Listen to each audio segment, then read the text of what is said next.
Hey, Wes.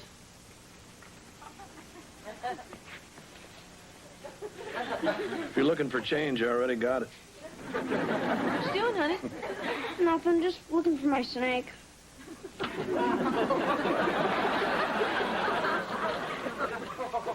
Hey, Mr. Belvedere, if you were a snake, where would you hide? That's funny. I've often asked myself the same question looking for you. Come on, it's Captain Nemo. He got out of his glass bowl. I'm sorry, I haven't seen him. What's that? It's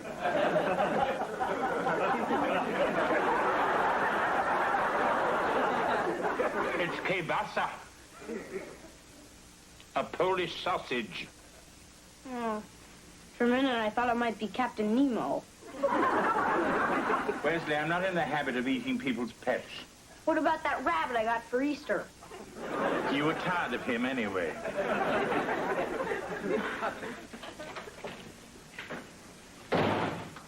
Hey, kitten. Back kind of early. Uh-huh. How was your date with Danny? Oh, it's great. Hey, Heather, did you do something to my snake? No. I know you hate him because he likes to sleep in your underwear drawer. Hey, Wes. The only snake I know is Danny Kelsey, and I never want to see him again. Gee, I guess her evening didn't go so well. She'll be all right. I mean, the guy's just some scuzzy-faced pimple ball anyway. So I told him, get your hands off me, you scuzzy-faced pimple ball. And then, like usual, I took the bus home. Anyway, diary, that's all for tonight. Like Scarlett O'Hara said in the Cliff Notes, tomorrow is another day.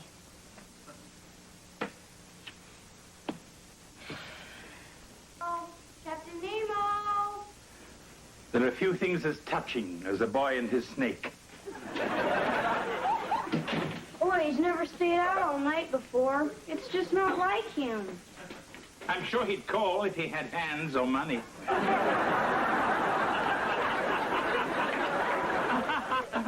Sorry. Well, maybe he'll get hungry and come slithering home. Hey, Wes, how about you and me, we go down to the lake and we find you a nice turtle. They won't run away. Turtles aren't any fun. I want something that's gonna crawl into bed with me and wrap itself around my leg. Who wouldn't?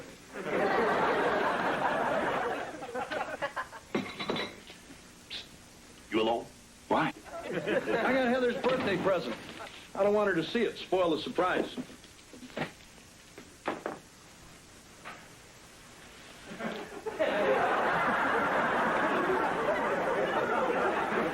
What do you think? It's perfect if you're sailing on the good ship Lollipop. She's nearly 16. She's not a little girl anymore. Well, she is to me. It seems like only yesterday I was running alongside trying to teach her how to ride a two-wheeler. You let go then. Yeah, well, only because I ran into a tree. Ah, that explains it.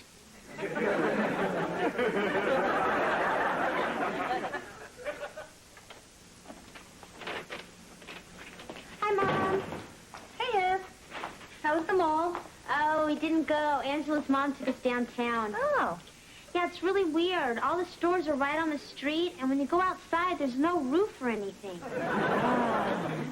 So, did I get any phone calls? Oh, yes. Danny called. Oh, yeah? Did he call to say he was sorry? No, he called to say he won't be coming to your party. I don't believe this. Danny and I went together for almost 2 whole months. There'll be plenty of other boys. Yeah, and the same thing's gonna happen with the next guy. We'll be sitting in the drive-in, and he'll say, gee, babe, if you like me so much, why don't you prove it? And you know what I always do. The right thing. Yeah, and it's all your fault for bringing me up so good. Thanks for nothing. It's been 2 days since I broke up with Danny, and I thought I'd never get over him. But that was before I met M. M is everything that other boys aren't. Sensitive, mature. His eyes sparkle like the stars at twilight, and are bluer than Mr. Belvedere's face when he got that marshmallow stuck in his throat.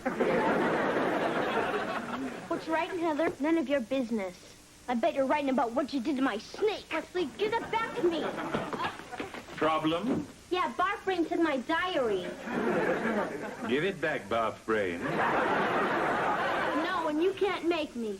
Hufnagel's window. Good boy. Now go and take out the garbage.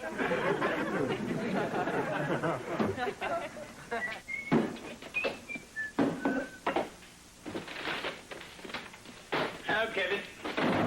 Hi, what's all this stuff? Oh, just a few decorations for your sister's party. Oh, cute. Has Captain Nemo returned to the ship? Oh, you mean Wesley Snake? I don't think so. Well, until he does, he might enjoy this. It isn't real, Kevin. Oh, right. I knew that. Are you all right? Yeah, I'm fine.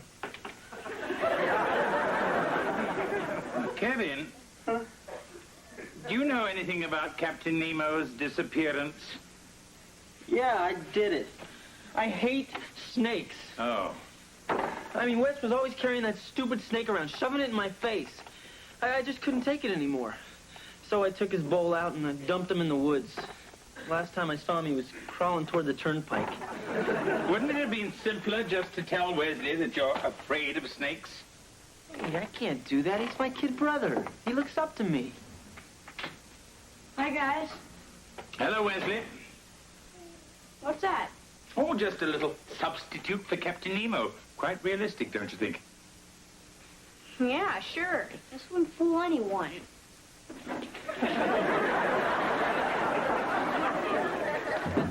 Mr. Bellyacre told me you're up here. So, I heard about you and Danny. Did you guys really break up? Yeah, but it's okay. I mean, I realized he really is just a jerk. You're right. So is it okay if I go out with them? Sure, Aunt.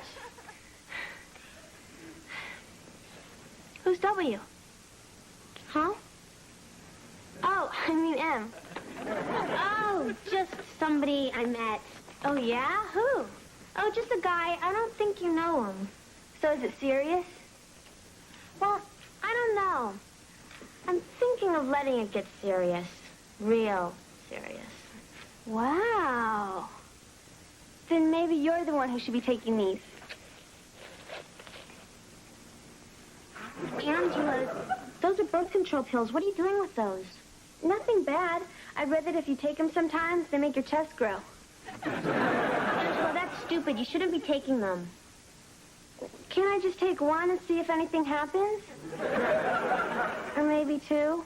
Angela, just give them to me, okay? Why? You sure don't need them. Hi, Dad. Hi. So you seen Wes, man? Yeah, I think he's still crawling around looking for his dumb snake. Oh, so listen, your Pop's sort of having a tough time coming up with a present for you. I was thinking of one of those cute little stuffed penguins you liked. Dad, I gave those away when I was 11. Oh, right, kitten. I guess I forgot. You know, there is something you could do for me. Well, what's that, kitten? I was thinking, maybe you could stop calling me kitten.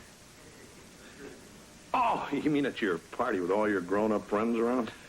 Yeah, and after that, too.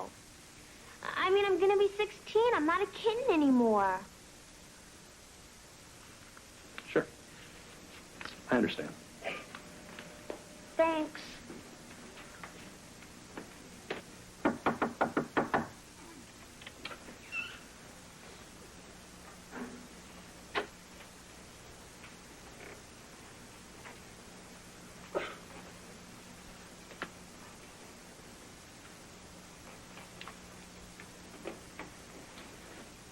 She is so predictable.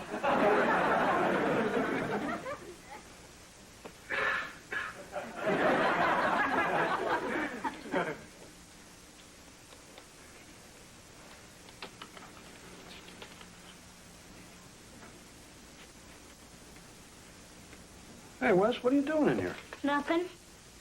Wes, that's your sister's diary. Yeah, well, she did something to my snake, and I'm gonna find out what. Look, Wes, this is your sister's personal property. So you just keep your nose out of it. Yes, sir. Besides, there's nothing in there about Captain Nemo anyway. Just some junk about this guy who's gonna drive her to some place called Ecstasy and make her a real woman.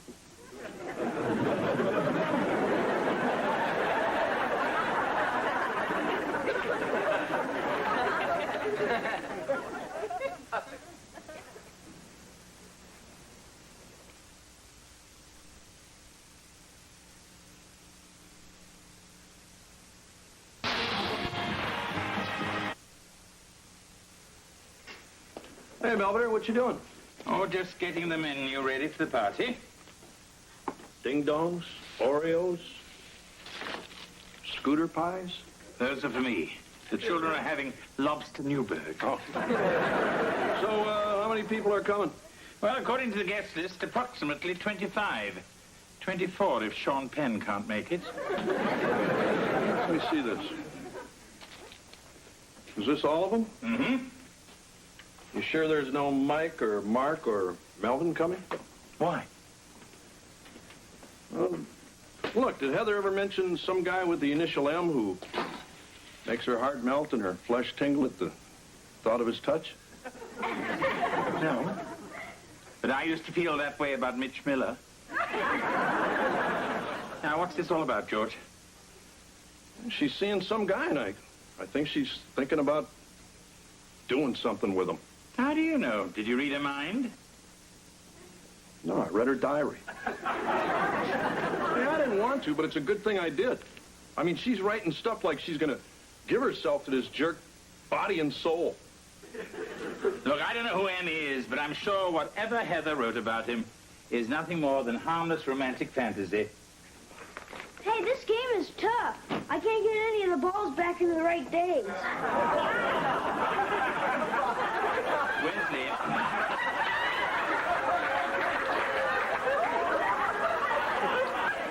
Why don't you go and put that back in your mother's medicine chest? I didn't find him there. I found him in Heather's room.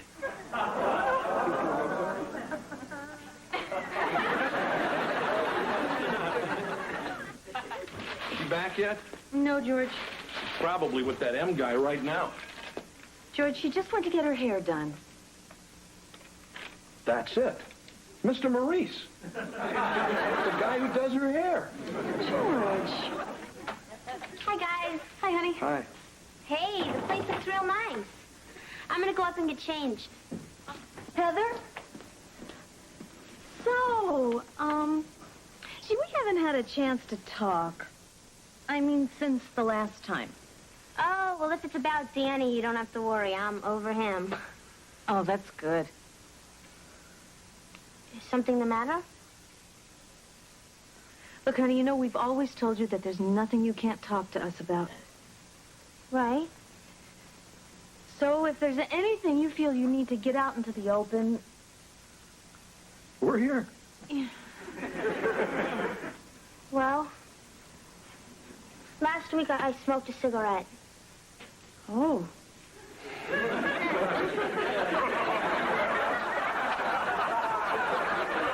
Is that all? I smoked it after sex.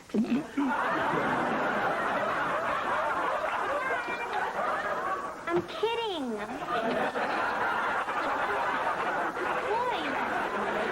lighten up.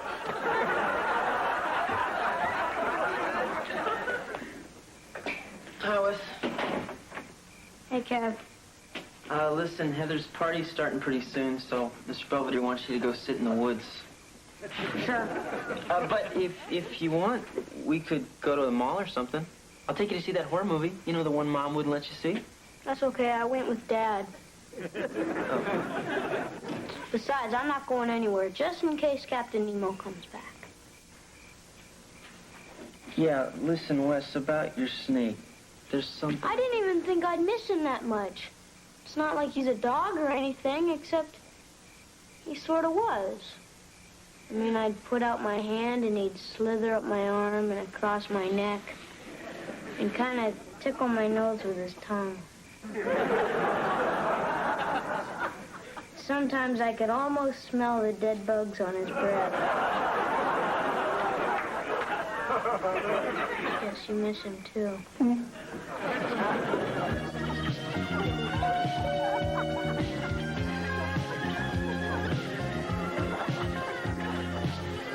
Hi. We're here at Brother's party. I'm her father. Who are you? I'm Joe. That's with a J, right? Hi. Okay, you can come in. Emery with an E. Yeah, okay. Thank you, sir. Where's Heather? Oh, she wants to wait until everyone gets here so she can make an entrance. Yeah, well, I haven't found him yet. He's going to show up sooner or later.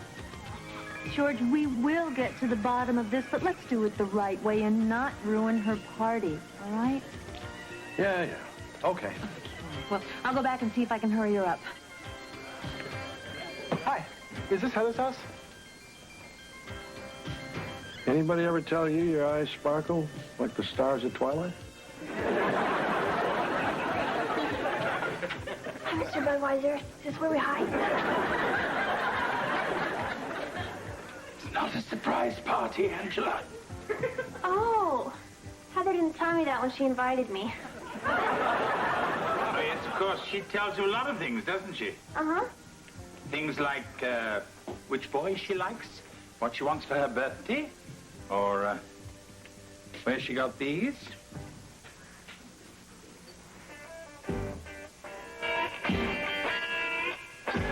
You know, I really enjoy your sports report on Metro News. Yeah, thanks, Emery. I sure wish Heather would come down. She promised me the first dance. Yeah, hold your hormones. Hey, Em, toss me the chips, will you? M? Yeah, Emery. And that's what they call me.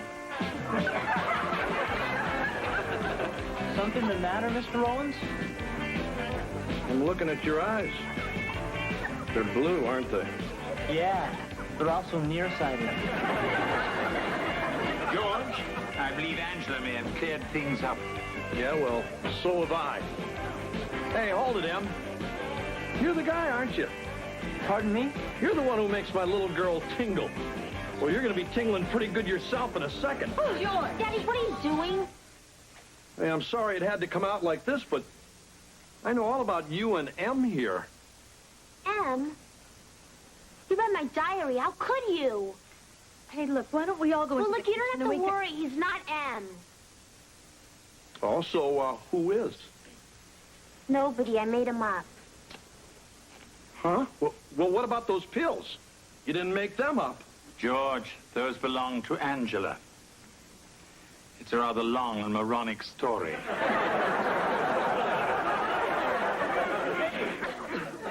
Oh. Well, I guess your old pop kind of blew it. No, I think it's great. I mean, I'm 16 now. If that's the kind of stuff you think I'm doing, then I sure don't want to disappoint you. Heather. Well, come on, Em. Let's get it on. Gee, and I was only expecting the first dance.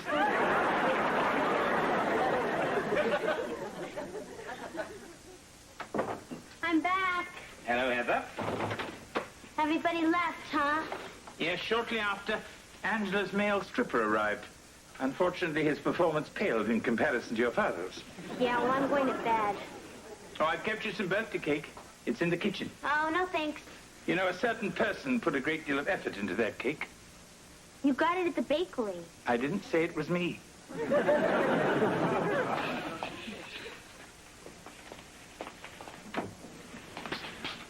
I had a feeling you'd be in here. I didn't know where else to hide. So why didn't you guys just come running after me? Because we knew you were just upset. And anyway, we trust you. Yeah, sure. Now. Look, I know I did some stupid stuff I shouldn't have done. Snooping in your diary, embarrassing you out there. I'm sorry.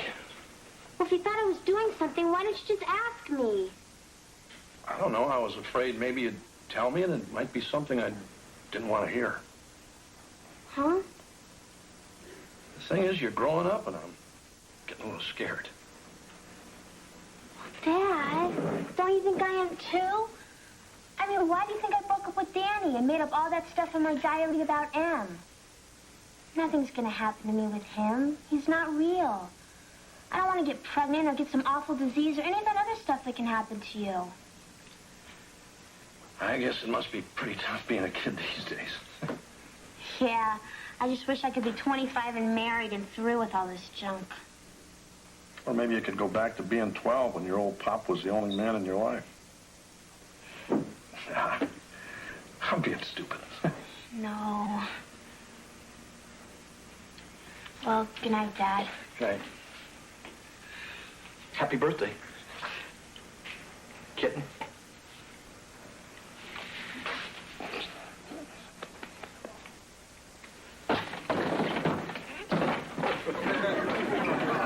Hey, Mr. Belvedere.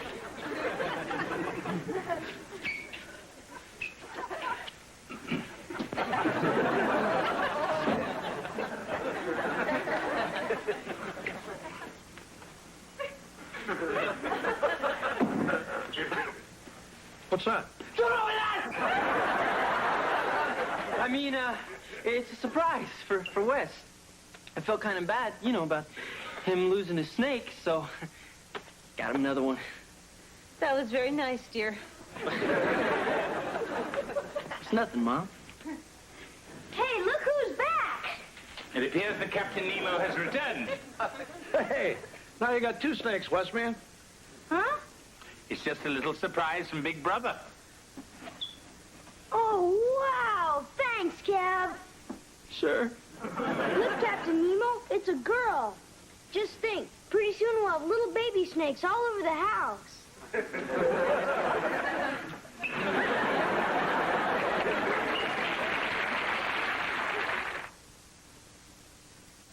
Mr. Belvedere will be right back.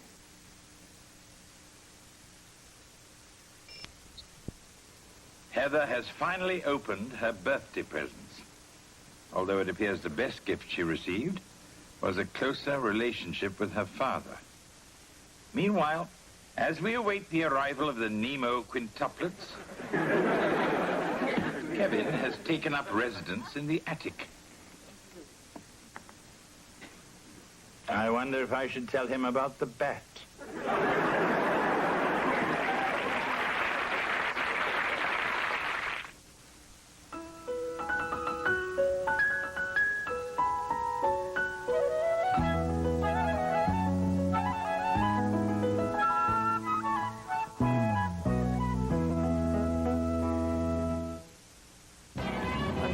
Later on Nightline, the Soviets had never seen anything like it in modern times. Criticism of their leaders. Fashion Design 203. History and Survey of Women's Undergarments. 8 a.m. 8 a.m.? They must be trying to keep out the riffraff.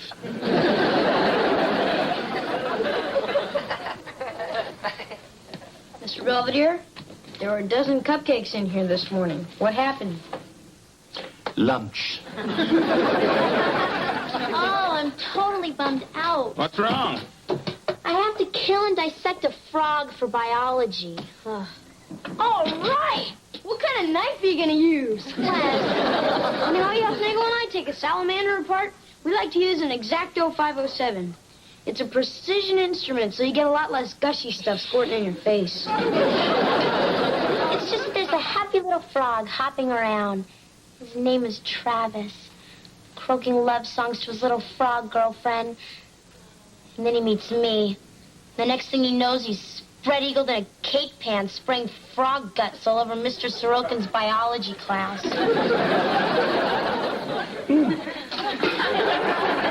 Perhaps it's not the night for split pea soup. That's it, George. That's the last time I go shopping with you. Oh, come on, Mark, lighten up. Did you really think you could sneak through the 10 items or less line with 12 items? At least I didn't flirt with the meat man to get more giblets. Hi, guys.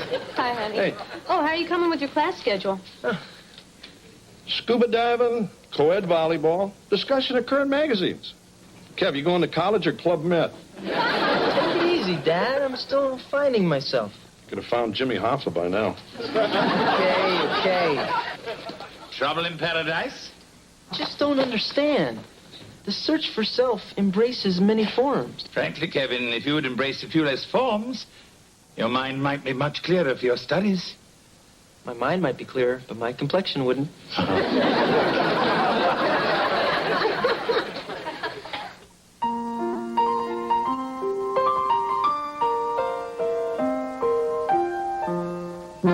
Streaks on the china never mattered before.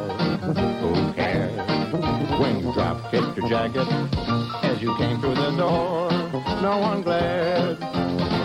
According to our new rival, life is more than mere survival, and we just might live a good life yet.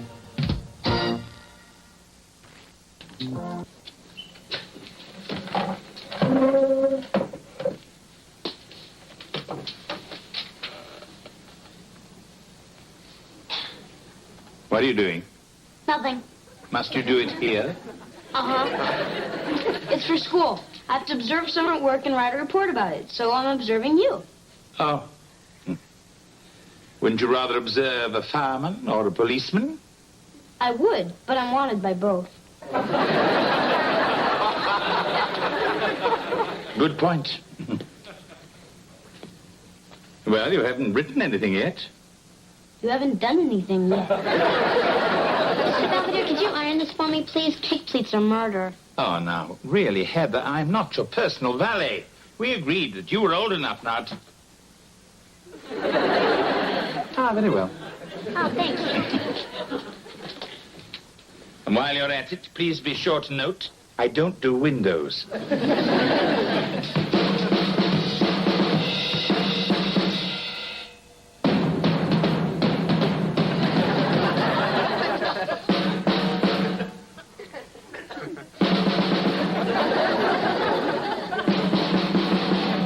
Stop it.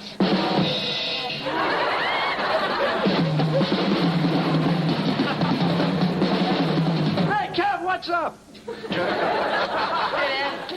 Listen, I've been thinking about school, and I came up with a plan. Oh, yeah, what? I'm going to be a drum major. You mean the guy that wears the big hat and leads the band at halftime? No, Dad. I'm going to major in music so I can be a professional drummer. But drumming isn't a real profession. It's sort of like a hobby. How can you say that? Well, she's heard you play. It's just that we wanted you to go into something with a future, something secure. Well, drumming is pretty secure. Oh, come on, Kevin. Do you really want to spend the rest of your life in a seedy bar playing Night Train for strippers? How did you know about Night Train? Aunt Millie at our wedding reception. Oh, yeah. Look, you know, there are other kinds of music. What about the Pittsburgh Symphony? What about the Salvation Army? Look, will you guys just give me a break? Hey, mister, don't you use that tone with us. Now, your dad and I are shelling out big bucks for you to go to college, and you're jerking our chains. God, you're cute when you cuss. No, I mean it. I would have killed for the opportunity he's just throwing away.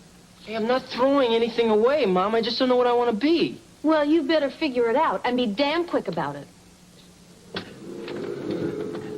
That woman's a pester when she gets mad. You understand, don't you, Dad? Ah, sure I understand. I mean, when I was your age, I wanted to be a professional ball player. What happened? Nobody wanted me. Between you and me, I think it was a racial thing.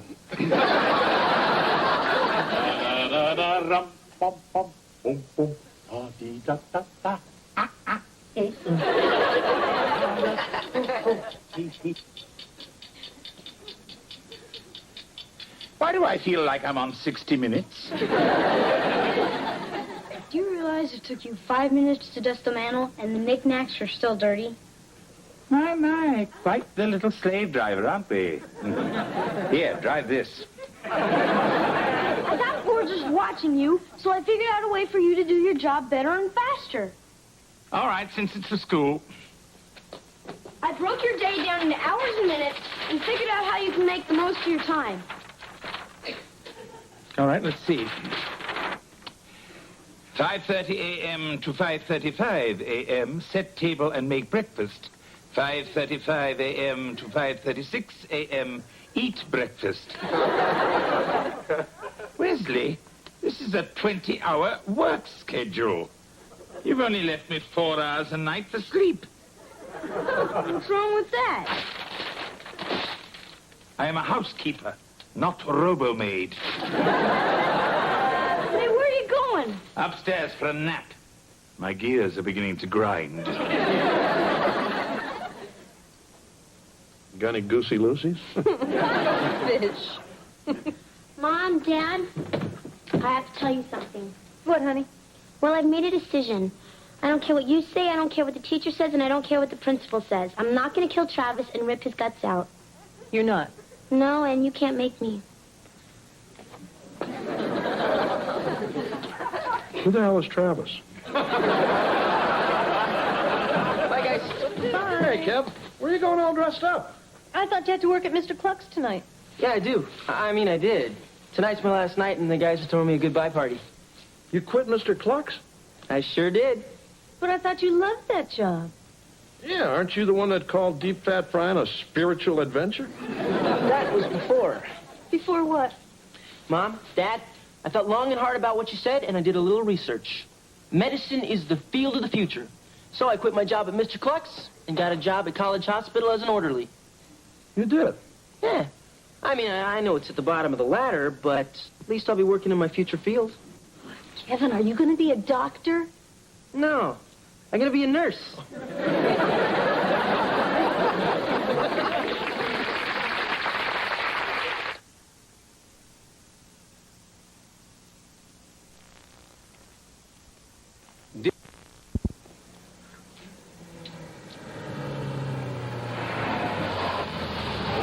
He's home. All right, now don't say anything about nursing. You let him bring it up. Yeah, right. Hey, Kev. Hey. So how was the party? Oh, great. As a going-away gift, they gave me a Mr. Cluck's watch. See, the little beak goes around. Very elegant. So, Kev, you rushed out of here so quickly, we really didn't get a chance to talk. About what? Oh, I don't know. Sports, movies, you being a nurse. Yeah, isn't it great? I mean, people always need medical help, and I'll be able to find a job anywhere in the world. Yeah, well, there's crime all over the world. You could be a cop. Dad. Or a fireman. They help people, and they even get to take their dogs to work. What's wrong with being a nurse? Oh, nothing really, honey. It's just that we've never heard you talk like this before. Well, that's because you've never made me figure out my future before. Thanks, Mom. Thanks, Mom.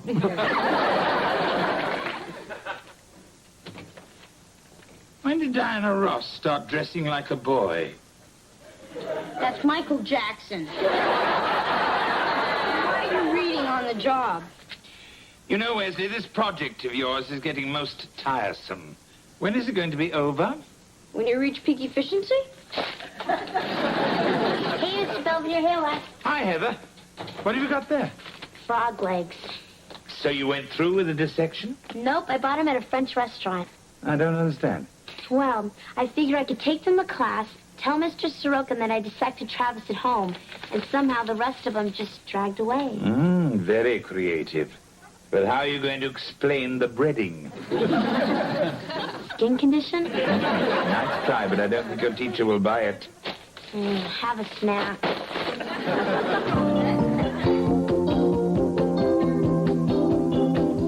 So the pig says to the brain surgeon, I won him in a raffle. Well, Mr. Owens, entertaining the troops.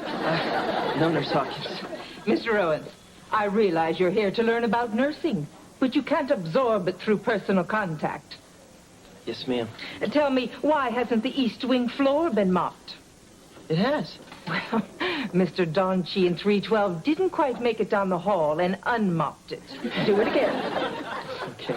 Has the cafeteria trash been emptied? That was next on my list. Or the linen cart taken to the basement? Right. Mr. Owens, the needs of a hospital don't slow down for the needs of your hormones. Now get cracking or get another job. Sir.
out like this, and I'll sit on you. Okay. I was just trying to help you be more efficient. I don't need your help, and from now on, the whole project is cancelled, school or not. Gee, sorry, Mr. Belvedere. I didn't mean to be so rough on you. Just thought I could prove that you can teach an old dog new tricks. Just a moment. Who are you calling an old dog? I didn't mean old exactly. Well, then what did you mean? Tired? Antiquated? Over the hill? Isn't that good? Where's that work schedule you made? You tore it up. Yeah, well, make out another, and this time don't spare the housekeeper. Well, go on. You're wasting valuable work time. Old dog, indeed.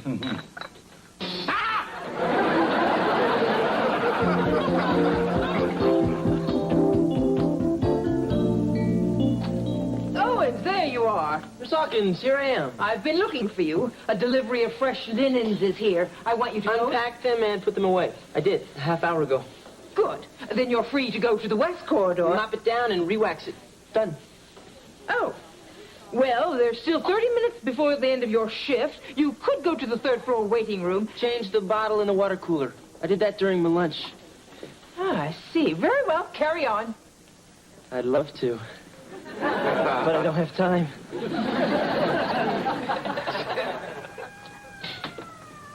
George, what are you doing? I'm watching a rerun of Marcus Welby. Every time he talks to his nurse Consuela, I see Kevin's head on top of her body. It ain't pretty. Why don't we talk about this tomorrow? You need to sleep. I just can't get used to the idea of my son being a nurse. Hey, big guy, what are you still doing up? Oh, just keeping to my appointed rounds. I don't want to get behind. Well, it's midnight. Can't you do some of that stuff tomorrow? Oh, certainly not. There's more than enough time to wash the windows and change the beds.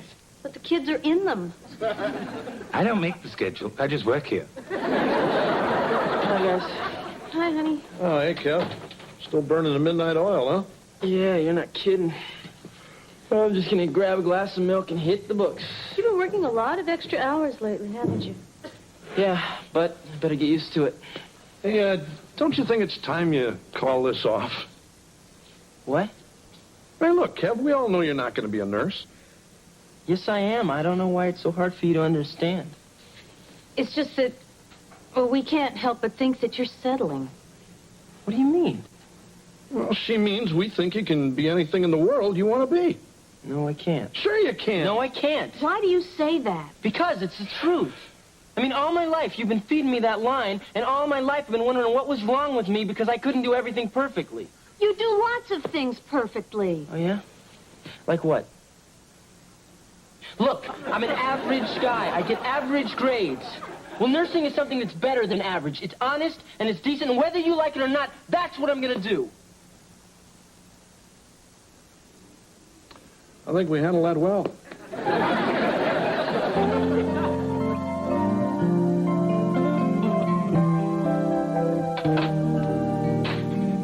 Almost finished, Owens. Oh, yeah. Just finished putting away the last of the syringes. Oh, really? Where'd you stick them? Oh, look, I know I've been pretty rough on you these last 2 weeks, but it's only because I wanted to know if you were serious about nursing. And I think you are. In fact, you'll make a damn fine nurse. Well, thank you, Nurse Hawkins. It's Letitia. I'm in the book.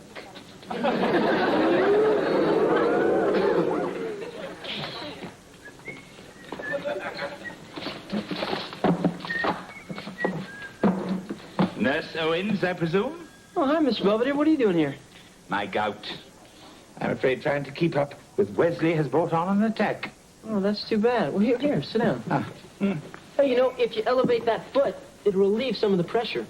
Thank you. Kevin. Yeah. You know, your parents are pretty upset about your choice of vocation.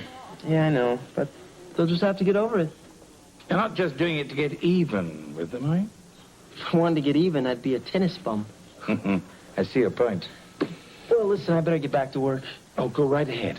I'll just sit here a while.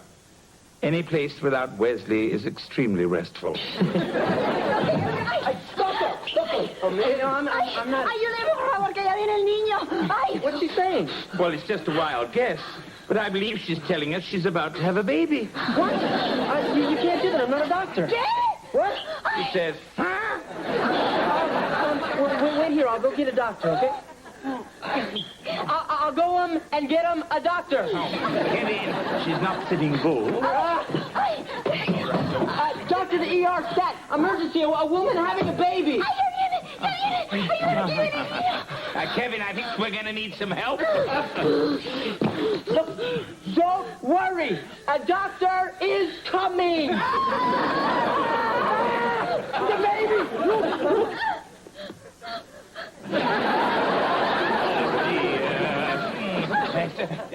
No, not him! Her!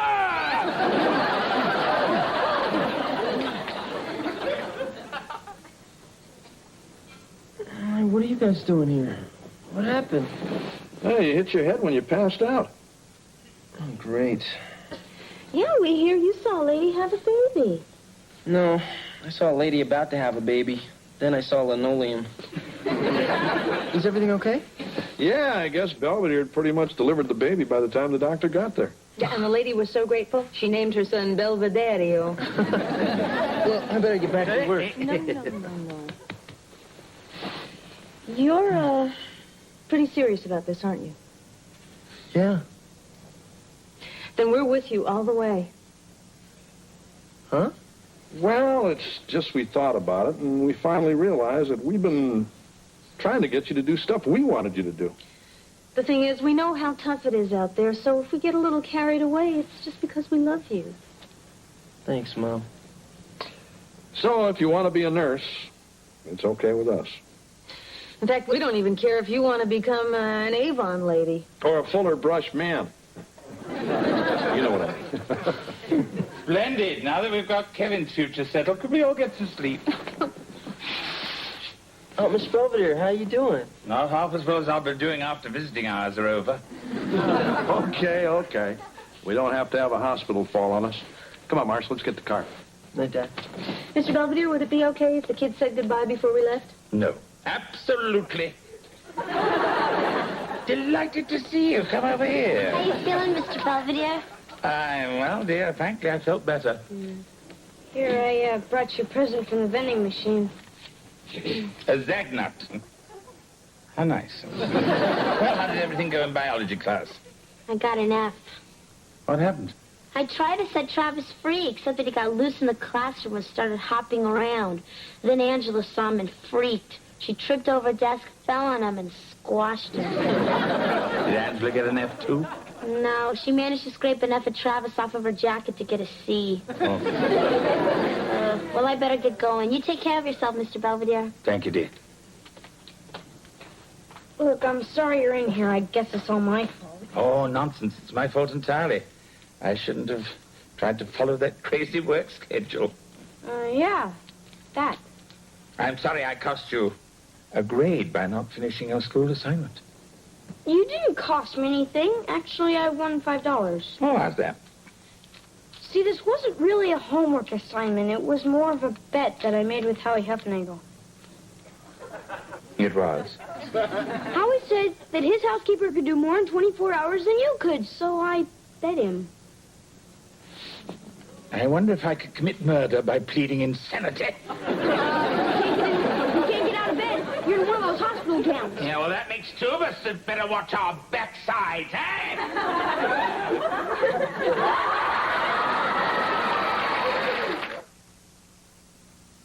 Mr. Belvedere, we'll be right back. As of this entry, I'm feeling much better. Actually, my gout attack disappeared 2 days ago. A fact I'm in no rush to reveal. As long as George is paying the bills, I might as well get some well-deserved rest. Kevin continues to work in the hospital to see if he's cut out for medicine.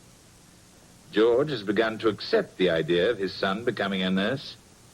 Mrs. Owens has not only accepted it, but has begun to hope that Kevin might one day marry a doctor. I think his chances are excellent. After all, there's nothing more attractive than a competent nurse.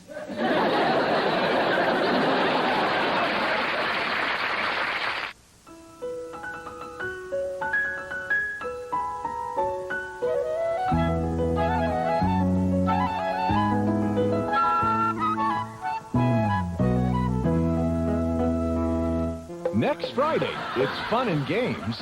I call. 2 pair. 3 of a kind. Full house, I win.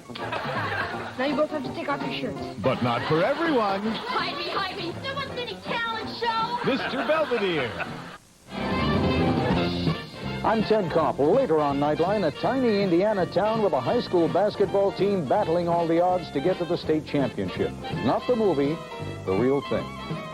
With a new wife came unplanned parenthood and a lot of getting... Next, See, Leslie, don't go with him. an important Mr. Belvedere. He might try to put his hands on him or something. What do you mean, Wes? That's what he did to me. Come on, Heather, you don't want to be late.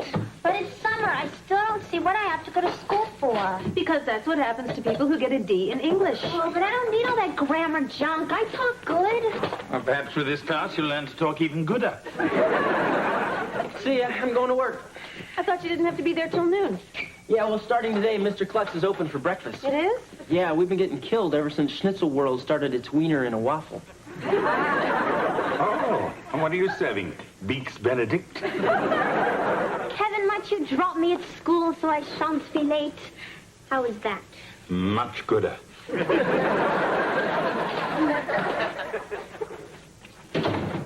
Bus didn't come. Can I go back to bed now? It'll be here any minute you get back out there. I don't see why I have to go to some stupid day camp anyway. Rather go to summer school with Heather. At least it's air conditioned. Oh, it's going to be a lot of fun. They have a lake up there and everything. Yeah, well, I bet I know whose idea was to send me to this place. Actually, I had somewhere else in mind. But Devil's Island wouldn't take you. I'll see you tonight. Have a good time. Bye-bye, Mr. Belvedere. Bye-bye, Mrs. Owens. Have a nice day. Thank you. Bye, Mom. Bye-bye. I'm leaving now. Be sure to write. You know, you're going to feel really bad if I get chewed up by bears or something. Nonsense, Wesley. Why should they single you out?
George, I didn't know there was anyone here.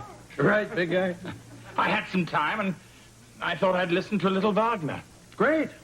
So, let's say we go out for some Swedish meatballs. You're dressed for it. Aren't you going to be late for work? I got 2 weeks off. Oh, wonderful. Let me help you pack. I can't go anywhere. Marcia's working. Oh. So, you want to do something? No, thank you. Hey, come on, it's a nice day. Let's go out and toss the football around. You start without me. I'll catch up. Hey, come on, Belvedere, I'm bored. The guy I was supposed to play golf with copped out. Hey, you want to come? I'm afraid I've never played the game. You never played golf? I thought you guys invented it. It is a Scottish invention, George, like the bagpipes. And I'm sure just as annoying. Come on, it'll be fun. I'll even let you drive the little cart. Oh, golly, can I help honk the horn, too? You see, by weaving the different colored strands together, you can make many wonderful things, like a keychain, or a bracelet, or even a belt. I don't have enough stuff to make a belt for her. Now, has anyone ever worked with lanyards before? Oh, yes. I used to help my Aunt Zelda make things when I'd visit her at the asylum. When she got out, her keychain was a mile long.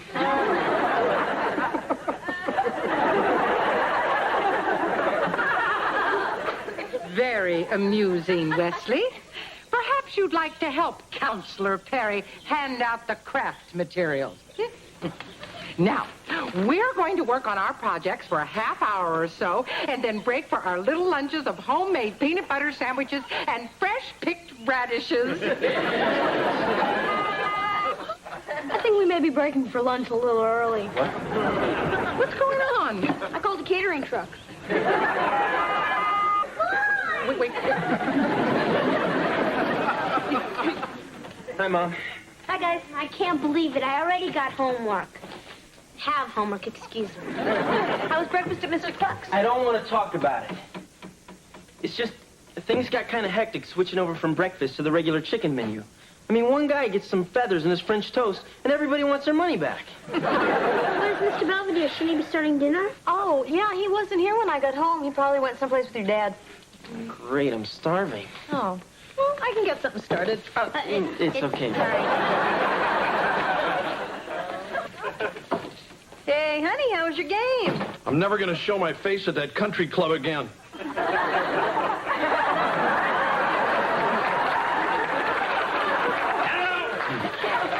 Did George tell you he dragged me out on the links? I should have backed over him with the cart when I had the chance. He's a bit miffed because I got a hole-in-one my first day out. You did? Actually, it was rather a fluke. My ball got a lucky bounce off a gentleman on the green. Belvedere, I told you, you're supposed to wait until the people in front of you are finished. I yelled 5. It's 4. Oh, right. I'm going to go change. I'm sorry, George. I didn't mean to ruin your game. That's okay, Belvedere. I promise I'll do better tomorrow.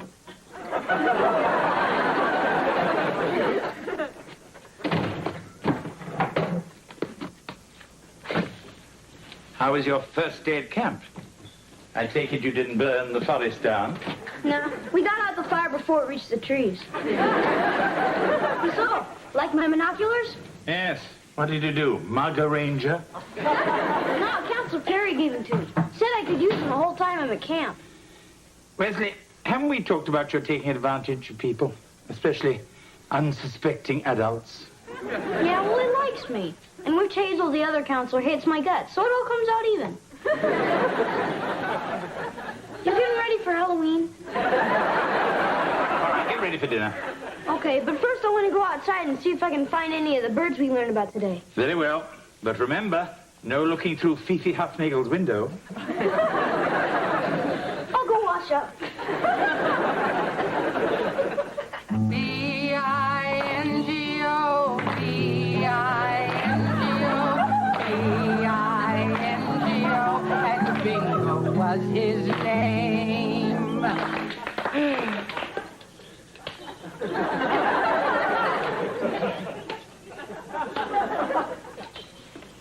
The rest of us are done.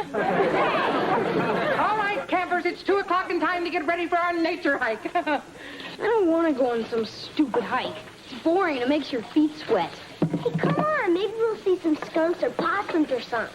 Are you kidding? Miss Pritchard scares wildlife.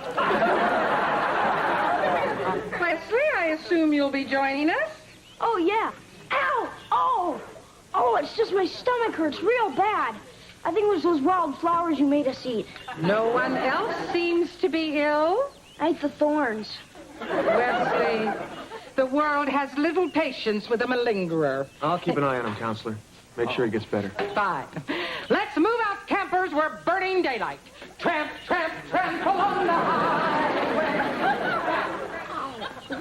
Feels pretty bad, huh? Yeah, I wish I had a soda or something. Might help settle my stomach.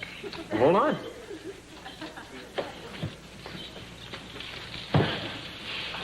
Whoa, does Miss Pritchard know you have this? Actually, they're hers. But we'll make this our little secret, okay? I think I'm okay now. You know, if you hurry, you can catch up with Miss Pritchard. She leaves pretty big tracks. I'd rather go down to the lake and go snorkeling. I don't know. You're supposed to do stuff as a group. I could really catch it from the old swamp monster. What's she gonna do, fall on you? You know, Wes, I think you enjoy doing anything as long as you're not supposed to be doing it. Sure, doesn't everybody? Get your flippers. Oh, boy, that was great. Listen, next time you get out of the water when I tell you to. But there was so much neat stuff down there. Old tires, a refrigerator. I think I even saw you go. Hey, you better get changed before Godzilla and everybody else get back. Right. Here, let me give you a hand. Don't want you to catch cold.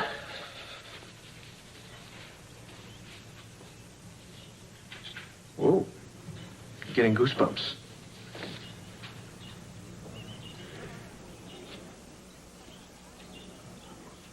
I'm gonna go change over there.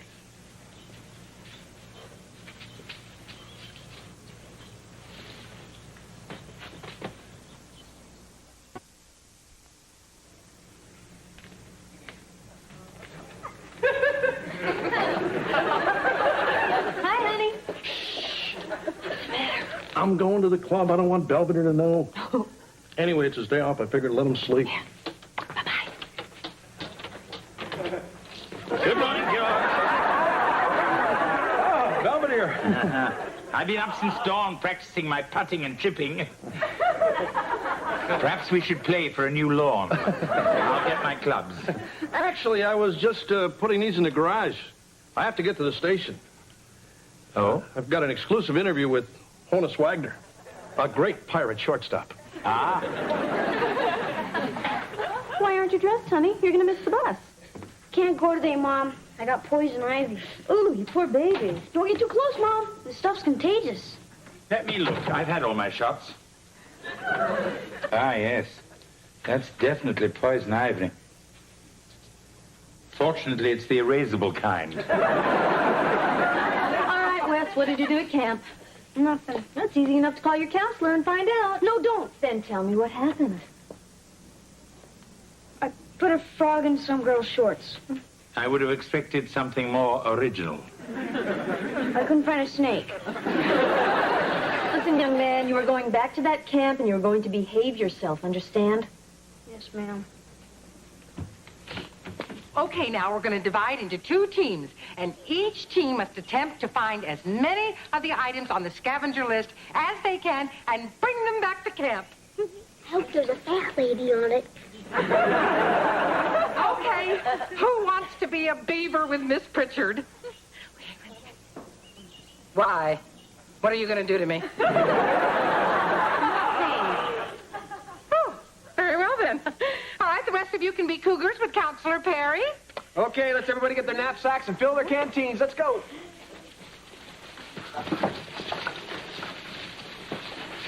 Hey, Wes.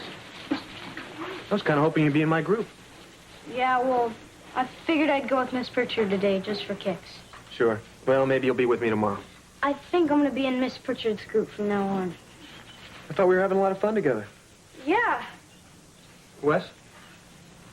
Something bothering you? I mean, are you upset about anything that happened yesterday? I just didn't like that stuff you were doing. Oh. Well, listen. I tell you what. Why don't we forget that yesterday ever happened? Fine. It'll just be another one of our little secrets. Okay? Sure. Now, Wes, you can keep the binoculars. Hey, Belvedere. Hello, George. How was your interview with Honus Wagner? Huh? Oh, it was pretty good. Did he happen to mention he died in 1955?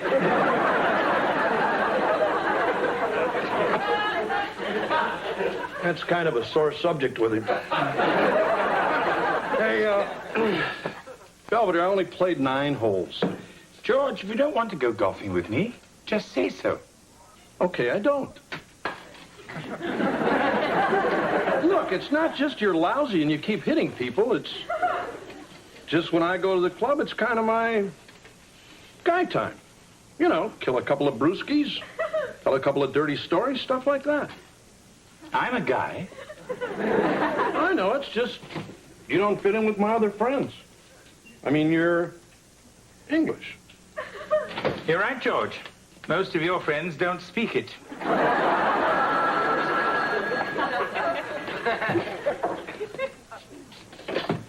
The Owens residence.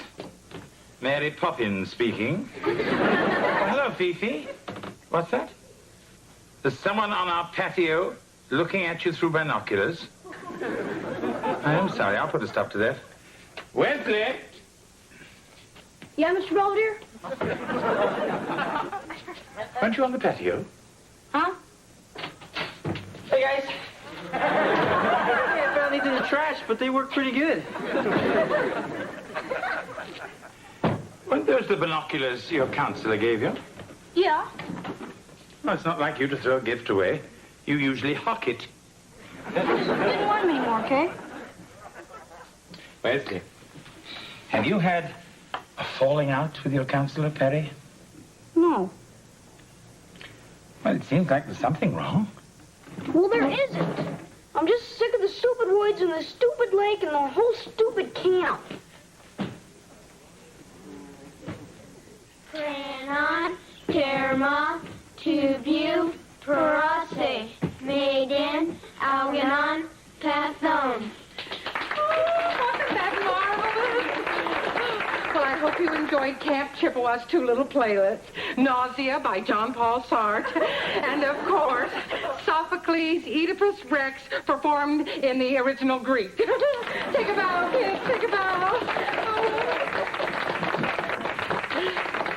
Well, that concludes the entertainment portion of our farewell campfire. Feel free to wander about and admire your children's arts and crafts and help yourself to cookies and punch, or bug juice, as the kids like to call it.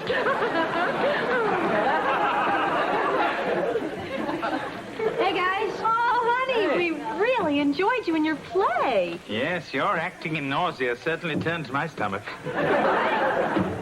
Hi, I'm Counselor Perry, and you must be Wes's parents. Hi, gee, we hope he wasn't too much trouble. No, we really enjoyed him. Hope he signs up for next year.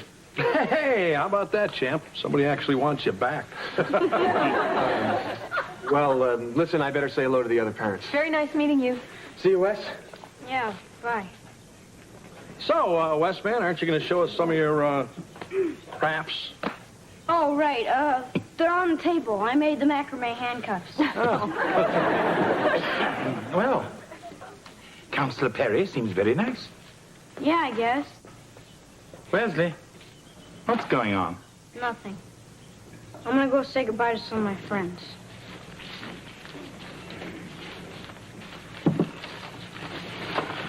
Pretty neat slingshot, huh? Yeah. I just gotta figure out the best way to sneak it into the house. So, where are your folks? They couldn't come. Oh. You can get a ride home with us if you want. Mr. Belvedere will probably make a stop for ice cream. Oh, that's okay. Mr. Perry's gonna give me a ride in his convertible. Huh? He said we might even stop for hamburgers. You ready yet, honey? Oh, yeah. Okay, let's go, Porcupine. I got the top down. See you, Wesley. Yeah, bye. Don't go with him. You shouldn't let him go with Mr. Perry. What do you mean, Wes? Yeah, Wes, what's the problem? Because if he goes with him, he might try to do something. Put his hands on him or something. What do you mean, honey? Why do you say that? Because that's what he did to me.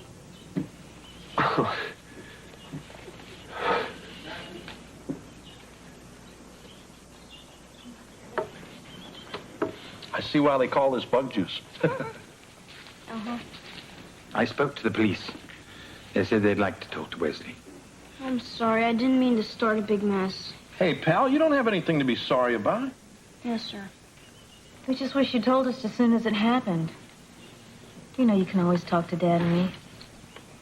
I guess I figured I could handle it without anybody knowing. Like the time I broke the Chinese vase in Mr. Belvedere's room and replaced it with the one from Kmart.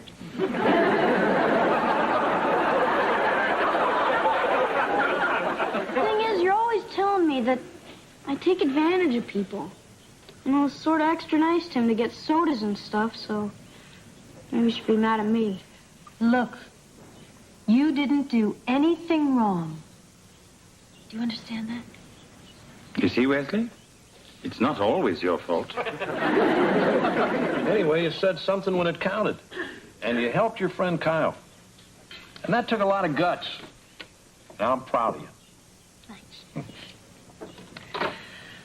So, listen, I guess we better get going, huh? Yes, we want to miss the rush hour with the bears. So, you okay now? Yeah, I'm fine. It's okay to cry. I know. Mostly all I feel like doing right now is burping. Let's go home.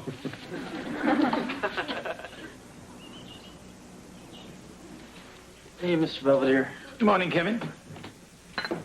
Aren't you going to be late for Mr. Clucks? I'm not going today. Oh, but I thought you were unveiling your new line of Mexican food. Yeah, I tried it last night. Ah, yes, Cluckito Burrito.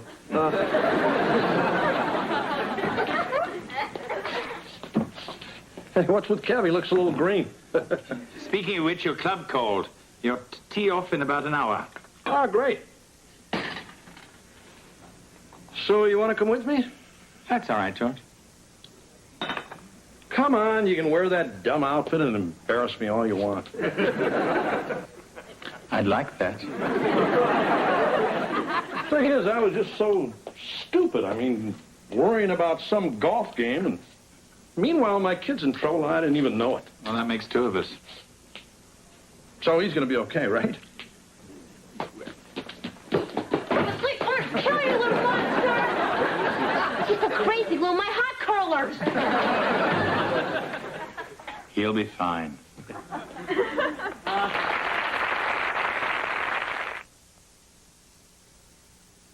Mr. Belvedere will be right back. Hello, I'm Christopher Hewitt. And I'm Bryce Beckham. Usually at this time, you would find Mr. Belvedere at his desk, writing about the antics of the Owens family. But due to the special theme of tonight's episode, we thought we'd do something a little different. Yeah. We figured we'd talk to you kids and your parents, too, about something that's kind of hard to talk about. Tonight's episode about Wesley didn't really happen. But if ever you find yourself in a situation like that, there are certain things you should remember. No one should ever touch you in a way that makes you feel bad. And if they do, tell someone you trust, like your mom or your dad. And remember, if you have to keep a secret that makes you feel bad, it's not worth keeping. Yeah. Thank you, and good night from us all at Mr. Belvedere.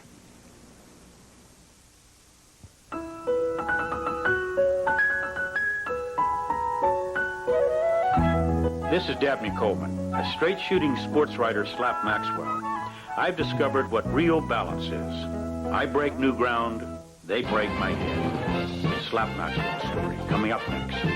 Tomorrow, on a special edition of ABC's Wide World of Sports, the 114th Run for the Roses, the Kentucky Derby. Action begins at 1:30 Pacific tomorrow. Then on the Disney Sunday movie, Madison rescues a dolphin from a... Gooberson died. Who? Lamar Gooberson, the fattest man in the world. It says when he died, he weighed over 1,200 pounds. They had to bury him in a piano crate. Wow. Gee, I wonder who the fattest man in the world is now. Good morning, everyone.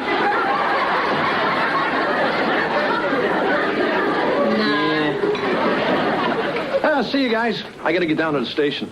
Huh? But you don't have to do the news until tonight. I know. I just got a call from the Barbara Collins show. Somebody fell through, so they need another guest. Pronto. And they're sending you to pick him up? No, I'm it. I guess they want me to dazzle them with a few of my sports stories. Oh, that's great, honey. Barbara Collins has the #1 show in Pittsburgh. At least she did. Good luck, George. Yeah, knock 'em dead. Good luck, Dad. Yeah, thanks, guys. I just hope I do as good as the guy who canceled. Who was that, Dad? I don't know. I think it was that Michael Jackson guy. Looks at me and says, "What do you mean pull over? I thought you were driving." Oh, George, that is absolutely marvelous. Now, come on, George. Give us the lowdown. Do you really think the Pirates are going to leave Pittsburgh?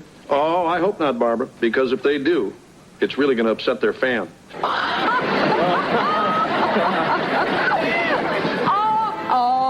there, we're out of time. On behalf of my co-host Brad and myself, I would like to thank all our guests today, especially sportscaster George Owens, who is the most fabulous guest we've had on here for a long, long time. Bye, everybody.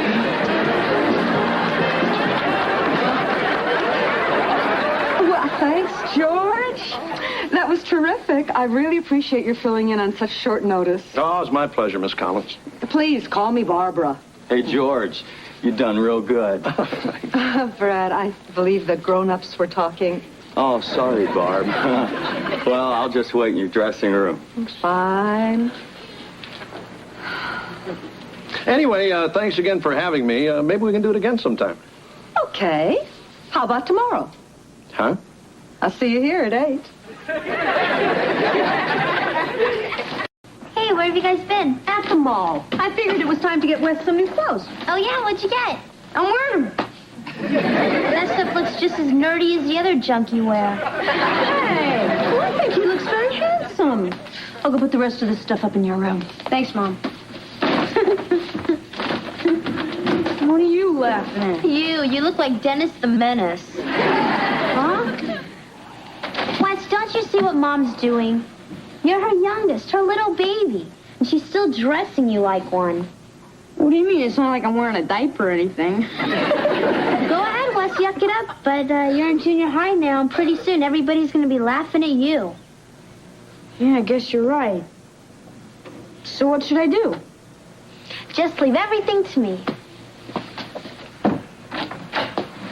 Ladies and gentlemen, may I have your attention, please? I am proud to present the new, improved, and incredibly hip Wesley T. Owens 488.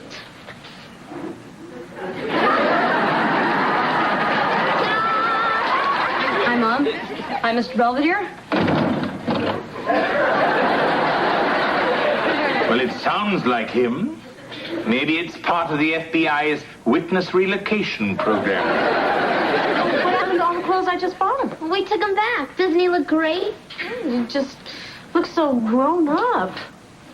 What happened to my little baby? Mom, I'm 12. Get a life. I don't know.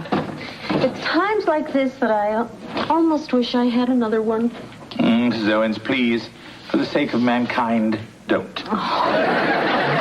Then you add some finely chopped cilantro to your diced tomatoes, peppers, and onions, which gives your souffle an exciting Mexican flair. Mexican food is good. Quiet, Brad. Well, I don't know about you, George, but I am a complete disaster in the kitchen. Do you do any cooking at home? Oh, actually, I make a pretty mean bowl of chili. Huh? At least that's what the survivors tell me. Now, George, fun is fun, but you're falling down on the job. Oh, sorry, Estelle, the cooking lady. Now, how much milk does it say that we need to put? It says here 1/2 cup. 1/2 cup. And a pinch of salt. And a pinch of salt. And then you take 2 eggs. Then you take 2 eggs. And you crack them over your head. And you crack them over your head.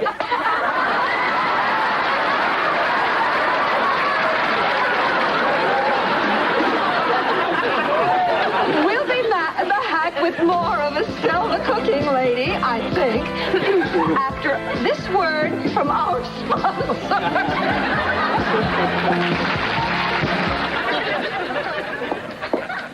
Oh, my Skip, look who's here. Oh, hey, guys. I was just going over some copy for tonight. Oh, you're still doing sports? I didn't think Mr. Talk Show had the time. Yeah, well, I think I'm finished doing the Barbara Collins show, especially after that egg business this morning. It's probably just as well. Believe me, the further away you stay from the spider lady, the better. Oh, yeah? I mean, I hate to spread stuff like this around, but Barbara's sort of a man-eater.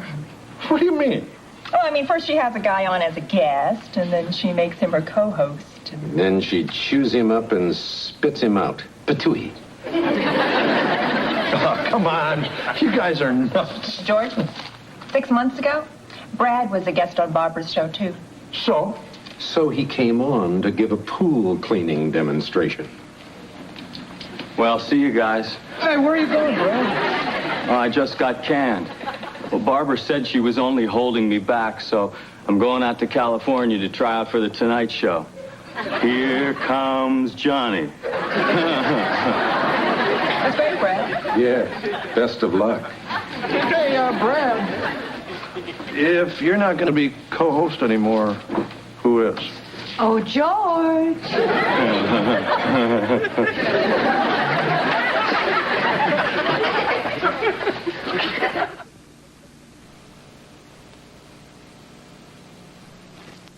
Here's your coffee, Mrs. Owens. Oh, thank you, Mr. Belvedere. Mr. Belvedere? Yes, ma'am. This is double Dutch mocha. I wanted Swiss orange mint. Oh, I'm sorry. Let me draw you a map to the kitchen. See you guys. Wes and I are going to the movies. Come on, Wes. We're going to be late. I'm coming.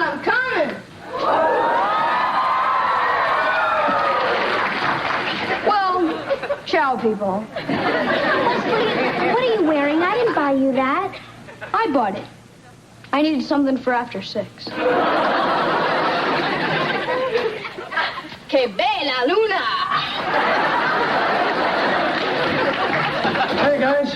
Oh, Hello, George. Honey, everybody saw you on the show this morning. You were wonderful. Yeah, especially when you made Estelle, the cooking lady, break that egg on her head. That was great. Oh, yeah? I couldn't believe she was that stupid.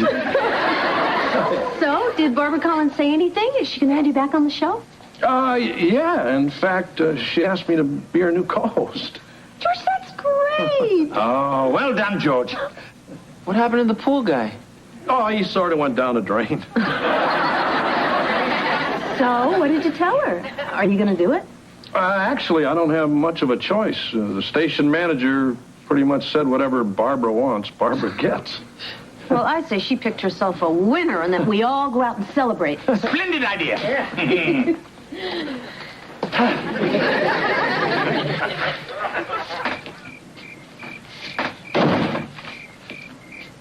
Oh, George, I didn't know you were out here. Hey, Belvedere. If you're looking for that salami you hid in the drain pipe, Wes and I already got it. You're up rather late, aren't you? I couldn't sleep. Oh, it's only natural to be nervous before assuming a new position. Yeah, real funny. No, it's just this Barbara Collins broad. Mm-hmm. I think she's got more in mind than me just sitting next to her in a chair. Oh. Oh. Yeah, right. Well, are you certain about this? I mean, she didn't actually proposition you, did she? No, not exactly. It's just I sort of heard she has this reputation. And where did you hear this? In gym? Look, George, you shouldn't pay any mind to this sort of idle gossip. Yeah, I know. And in the unlikely event that she does make advances, simply tell her you're not that kind of co-host. Thanks, big guy.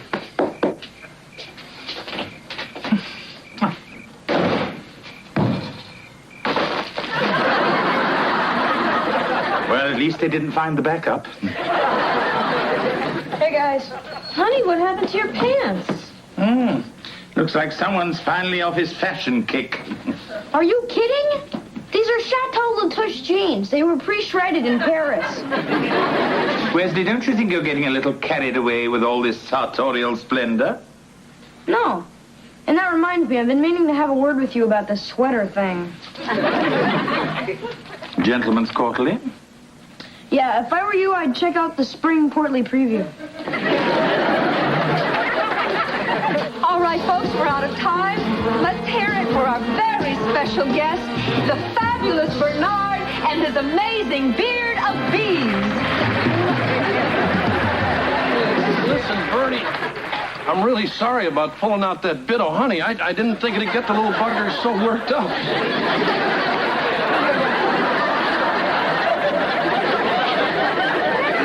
Good show today, George, as always. Gee, thanks, Barbara. Yeah, I mean, it's a real pleasure to work with a man who's a little older, more sophisticated than these towel boys they usually straddle me with. You mean saddle you with? Whatever.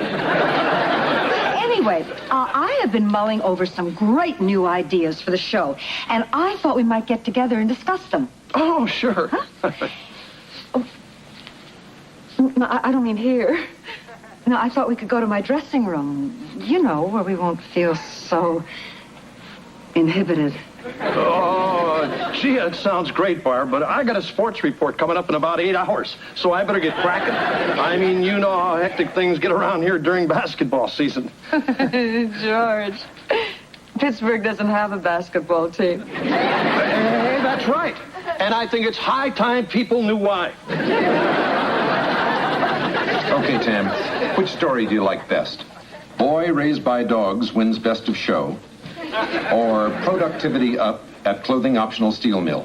Gee, I don't know, Skip. They both sound pretty tasteless. Yeah, I know. God, I love sweeps. Hi, guys. Hi, George. So, how's it going with Cruella DeVille? I just got to get out of that co-host thing before she drives me nuts. Stick to sports where I belong. Uh-oh. Oh, George, no, as of today, I'm doing sports. Huh? Why? Well, apparently Barbara convinced the station manager that your sports job was interfering with your co-host responsibilities. Okay. That's it. I'm going to give that broad a piece of my mind. I don't think she'll settle for that.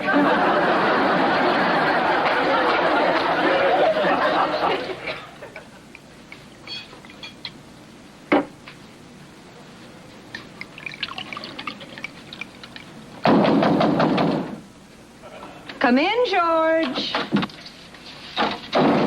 We got to talk. Fine. But first, a toast. We have to celebrate. Celebrate what? George, do you know what's in these envelopes? Alimony? Fan mail, George. Lots and lots of wonderful fan mail. And it's all for you. Oh, yeah? Huh? You're a hit, George. People like you. They want to see more of you. I mean, they can feel your strength, your very essence, as it comes bursting through that TV screen. They just can't wait to turn you on.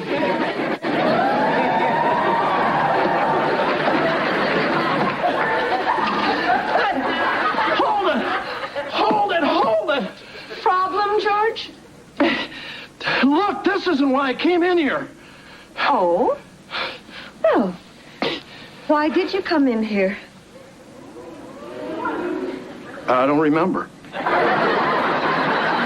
Look, George, I think I know what's troubling you, and I understand perfectly. You do? Mm-hmm.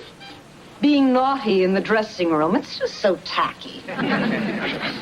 So why don't we make it tomorrow night for dinner? No. Say around 8 at my place. Forget it. Which do you prefer, white wine or red? I'm not coming.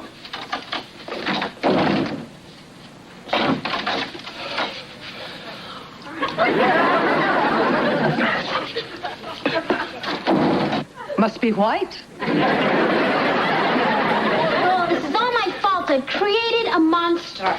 I presume you're referring to our own little Wesley-O Armani. You know what he's doing now? Hanging out at the mall, making fun of the way people are dressed. I was simply trying to give people a few pointers. Oh, yeah? Like when you yelled, "Hey, babe, you look great in paisley. It matches your complexion." Oh, don't funny, Mr. Belvedere. That's what he said to me. Wesley, apologize to your sister. I'm sorry, Heather. Your complexion's fine. Thank you. But what are we going to do about those hips? Oh, hi, honey. Look who's here. Hello, George. Hi. So what brings you by? Oh, nothing much. I just wanted to drop off a little paperwork and tell your delightful wife about our plans for dinner tomorrow night. I'm so sorry I can't make it, but I have an appointment with a client in Harrisburg. Oh, I can always make it some other time. Oh, no. Don't be silly. You two, you just go on ahead. Anyway, I have some paperwork of my own to do, so it was very nice meeting you, Barbara. You too, Marcia.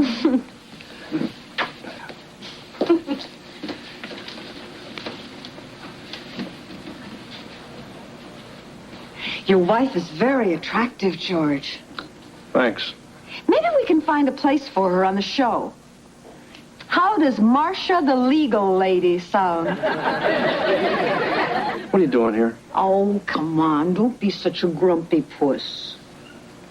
Okay, that's it. I quit. Go get yourself a lifeguard or something. But I'm going back to sports. Oh, really? Where? Altoona?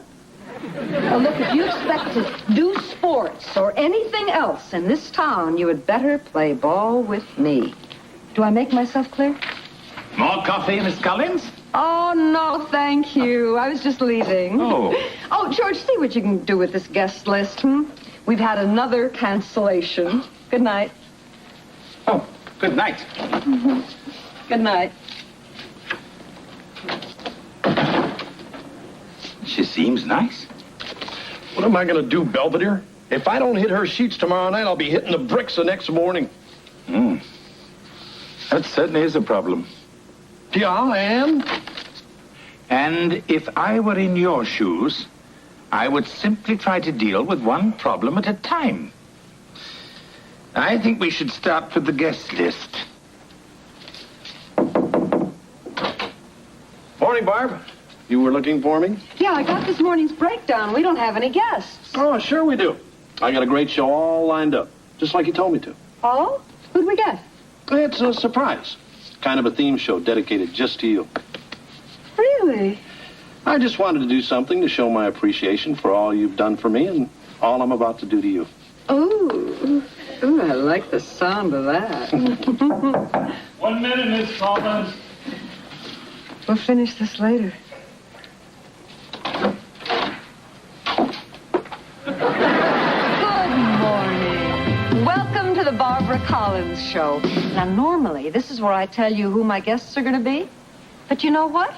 I haven't got a clue. But I think this rascal here's got something up his sleeve. Ladies and gentlemen, my co-host, George Owens. Ah, thanks, Barb. You know, you've been an institution here in Pittsburgh for 15 fabulous years. And I thought, wouldn't it be great to take a look back with a few special friends and show the people out there what Barbara Collins is really like? Oh, George, I don't know what to say. Oh, you just wait, Barbara Collins, because this is your sex life. Brad Buckley, pool cleaner, co-host, 87-88. Biff Braddock, cable installer, co-host, 86-87. Oh, my God. Steve Savage, aerobics instructor, co-host, 85-86. What the hell do you think you're doing? You're ruining me. At least we'll have something to talk about at dinner. George, I want them out of here. I want off your show. Fine. I want my sports job back. You got it. How about a raise and a new contract? Anything, I'll type it up myself. Just get them out of here. Okay, folks, we're going to take a short break, but don't go away, because we're coming right back.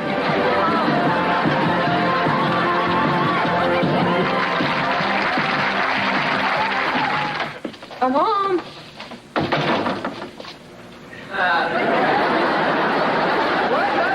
What happened to you guys? What do you mean, us? What happened to you? I made fun of some ninth grader's outfit at Burger Town, so he decked me. I guess when it comes to clothes, I learned my lesson. You mean that's all that it took? I could have done that. So why are we dressed like this? I don't know, but you guys look pretty stupid. See you later. I don't care how we look. I say we go out for pizza.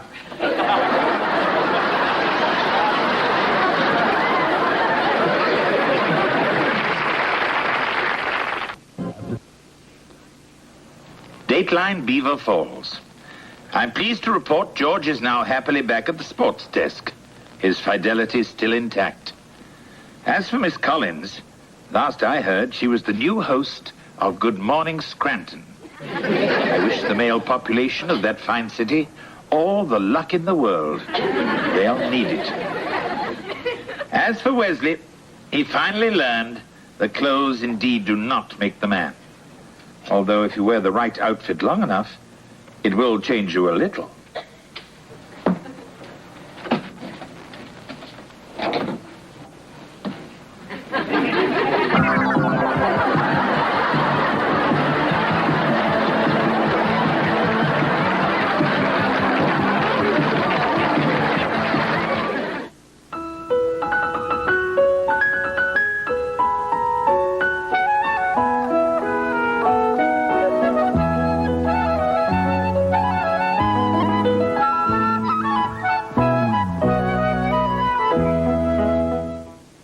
I'm Ted Koppel. Later on Nightline, when you have them, you take them for granted. When you don't, they become the most critical thing in your life. Our focus tonight, human rights. Tomorrow on ABC's College Basketball, the UNLV Runnin' Rebels take on the Arizona Wildcats live at 1.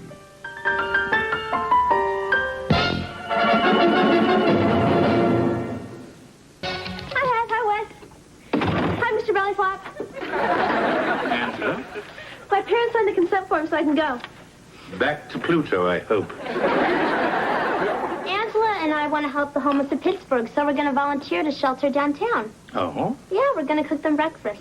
I thought you wanted to help the homeless, not kill them. I think what you're doing is very laudable. Well, we both have been very fortunate.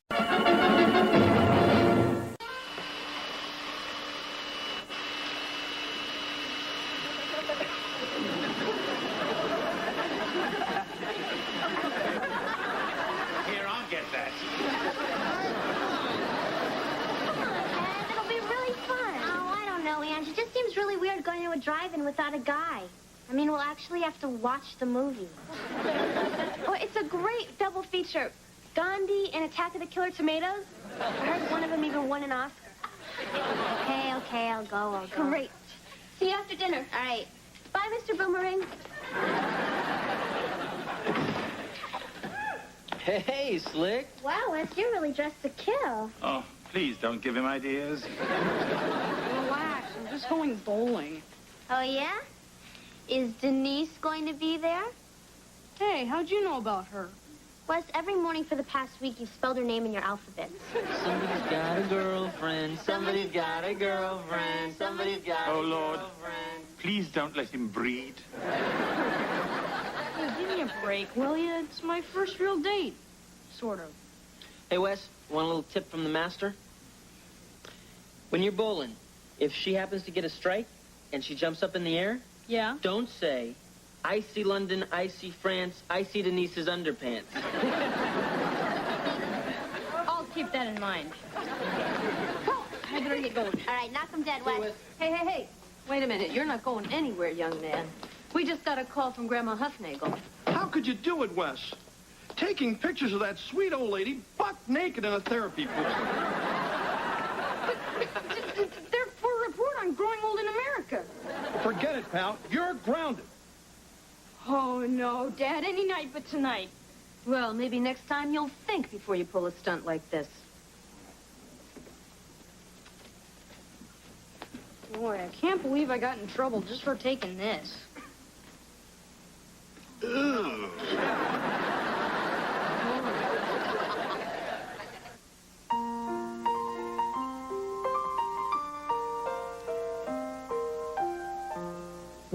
Streaks on the china never mattered before. Who cares when you drop kicked your jacket as you came through the door?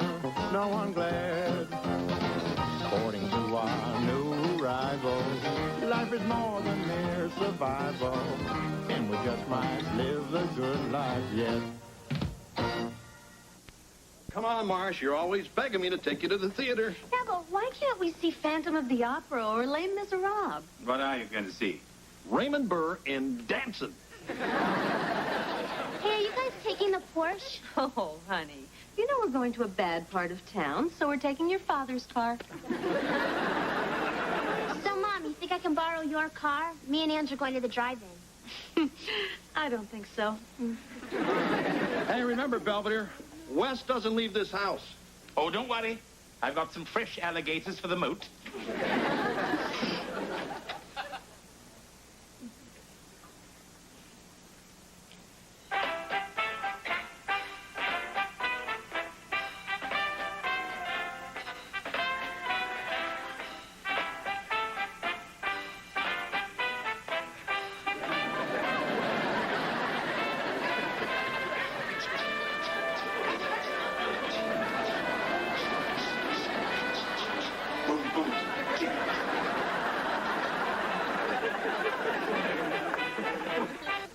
I thought you'd been sent to your room. Mr. Belvedere, it's Saturday night, my first co-ed bowling party, and I'm stuck here with you. Is that fair? Not to me. Come on, Mr. Belvedere. You were young once, a long, long time ago. Couldn't you look the other way? Wesley, I sympathize with your plight. But your father's put his foot down. Great. Would you let me off the hook for a box of scooter pies? Good night, Wesley.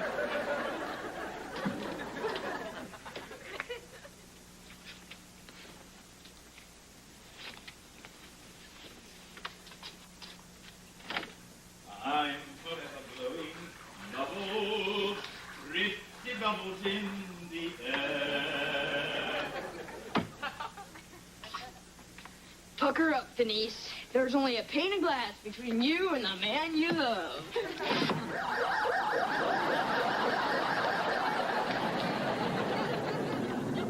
Someone made me drop my ducky. Boy, you don't trust me at all, do you? Of course I trust you to do exactly the opposite of what you are told. Now get to bed. I'm forever blowing a bubble, pretty bubbles in the air. Wesley T. Owens is not whipped yet. Spot, I'm gonna need your help.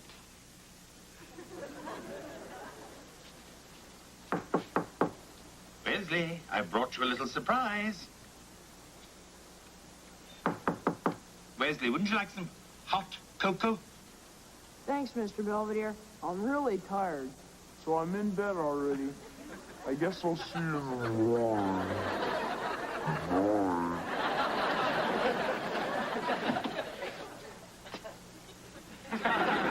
my little flea bag. Looks like Wesley didn't teach you to change the battery. The scoundrel hot-wiring my alarm system. I'll bring him back and turn him into soup. Keys. I shall have to take the silly Porsche. I haven't driven one of those since that wild night in London with Joan Collins. Now, which side of the road is it? The left-hand side or the right? Maybe I should call Joan. Come on, honey. It wasn't that bad. I wanted to see Raymond Burr dance, not his understudy. Oh, no. I thought Rod Steiger was really good. Well, let's go to bed. Oh, I'll be right up. I just want to go say goodnight to Wolfgang. Who? My Porsche. Hi, Dad. How was the play? Okay. How's the driving? Oh, it got rained out, so we went to a bar and picked up sailors. What? Dad, I'm kidding. We hung out at Angela's. She did it! She actually took the Porsche! Hi, Mom. Not now. I can't believe that girl. She knows how I love that car. I told her not to take it, but she did. And in the pouring rain, I tell you, when I get my hands on your daughter, I'm good. Heather, you didn't take my Porsche? No. Well, if you didn't, who did?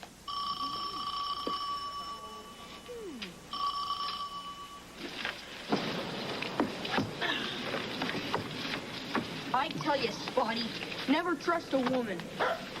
Denise kissed up to me, hogged all my french fries, and then left with Pete Rafferty. Honey.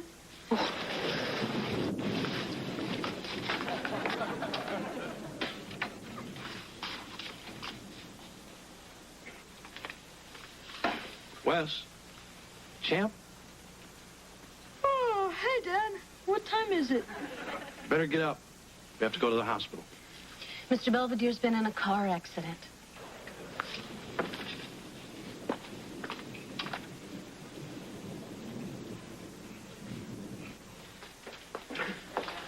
You heard anything? Yeah, the cop said he skidded in the rain and wrapped the Porsche around a tree. Oh, my God. All I know is Mr. Belvedere's in critical condition.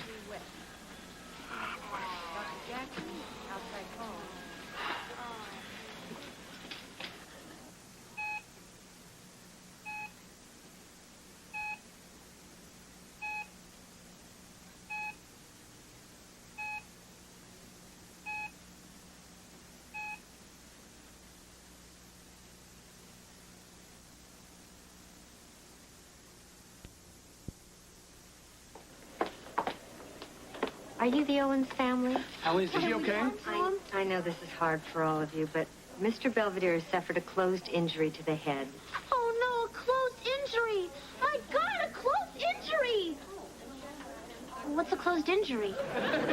Closed means there's no serious fracture. However, he is in a coma. Now, it's possible he can make a full recovery. Possible? It's also possible he won't come out of it. Ever? I wish I had better news. Are you folks relatives? He's our housekeeper. He's been with us forever. Well, not forever. It just seems like forever. I mean, Doctor, can we see him now? Yes, but just for a minute. Thank you. well, I guess we should go on in. Come on, Wes. I'm not going. I don't want to see him like that. It's okay, honey. We understand.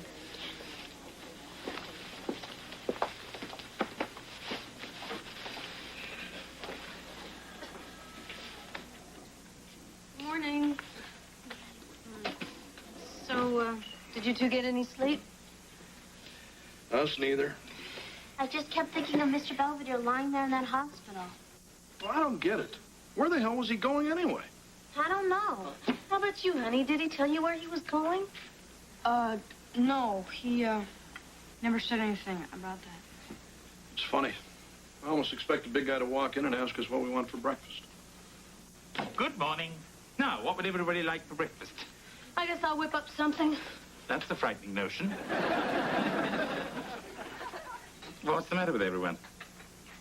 You look like someone died. Not exactly. Angela, what are you doing dressed up like the Good Witch of the North?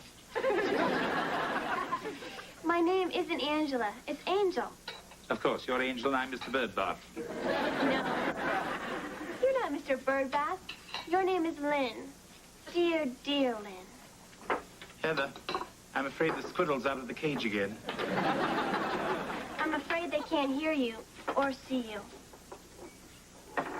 Oh, what's going on? Hi, guys. Hi, Kev. Did you check out the Porsche? Yeah, How does it look? like it just went 10 rounds with Godzilla. Just can't believe this happened to poor Mr. Belvedere. Something happened to me? His condition's the same. My condition? What condition? Well, he must have taken a hell of a bang on the head. Bang on the head. Porsche. Rain. Is it coming back to you now? Yes. Wesley, you snuck out. I took the Porsche to get you. That stupid pizza truck cut me off. They never go that fast when I order them. Honey, what's wrong? I don't know. I just felt a blast of hot air. I don't feel too good.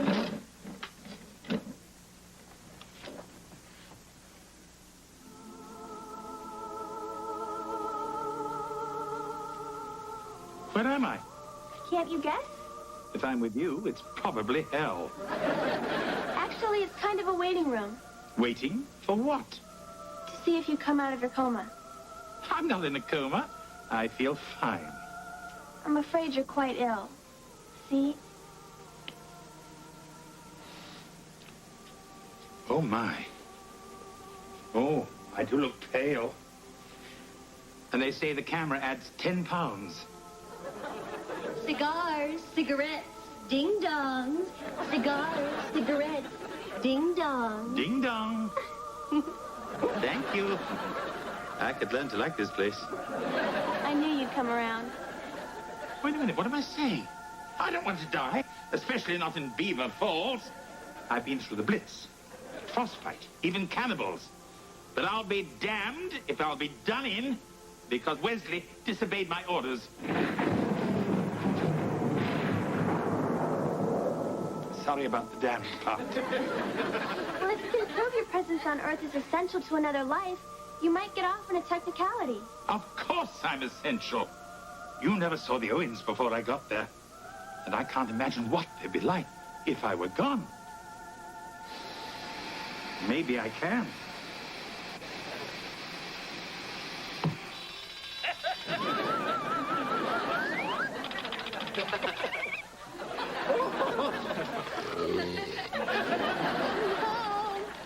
Hey, close the door, will you? There's a draft. So did you look for work today? Why should I? You got 3 jobs. I'm out of here. Where are you going? The fleet's in. I'm going to the dock. Say hello to all the guys over at the tattoo parlor. Hi, Mom. Hi, Dad. We're home from prison. Hey, champ. 10 years in solitary, and that's all I get? I hope you at least learned to trade this time. Sure did. In fact, I made something for you. One old bag. He sure got you pegged, Mark. Aren't you flattering yourself just a teensy-weensy bit? Not at all. Now, if you'll just point me to the door. Not so fast, dear Lynn. That was just your version. Now let's see what the Owens family is really doing.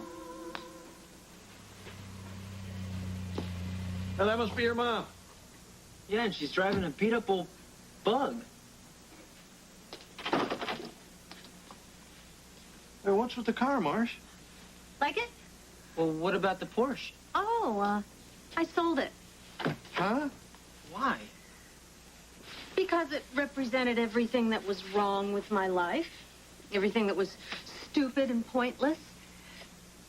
It's just, I stopped by the hospital today to see Mr. Belvedere.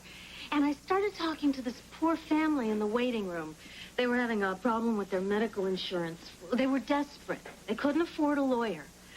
And I solved the problem. And then it hit me. I mean, why I've been studying law all those years was to help people.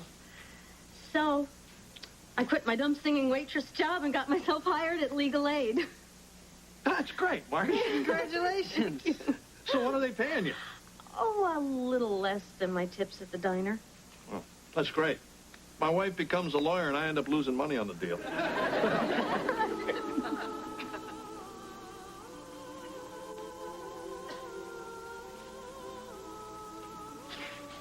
They don't even miss me. Of course they do. They're simply getting on with their own lives while waiting for a decision on yours. Am I still lying in that dreary hospital?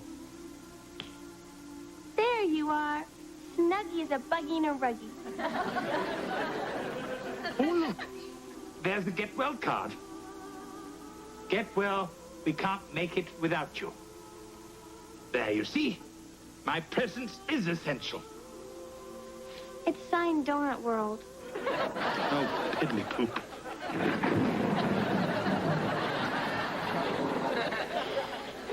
Take heart, dear Lynn. Just for once, couldn't you call me Mr. Boxer Shorts?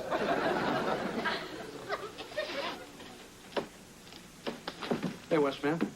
Are you coming with us to see Mr. Belvedere? No, I've got homework. Don't you think he would like it if you were there with him? I don't know. Look, pal. I know this may be hard on you, but there might be something you want to say to Mr. Belvedere. Just in case. Just in case what? Well, I mean, there's a chance he might not make it. I don't want to hear this.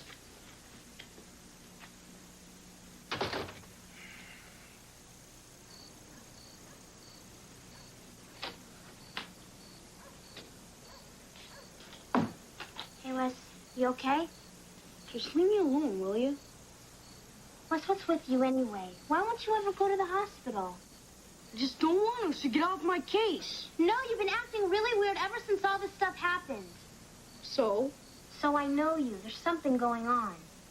Ask him about his bowling game. Hey, you went bowling that night, didn't you? Huh? You snuck out and Mr. Belvedere took Mom's car to look for you, right? All right, it's all my fault. Because of me, Mr. Belvedere wrapped the car around a tree, and now he's laying in the hospital in a coma. Well, don't you think you should tell Mom and Dad? Why? It's not going to help Mr. Belvedere. Wesley, it's up to you to do the decent thing. You look awfully good on my record up there. You're not a little kid anymore, Wes. It's about time you start taking responsibility for all the rotten stuff you do. Forget it. Just leave me alone. Apparently, I didn't change him that much after all.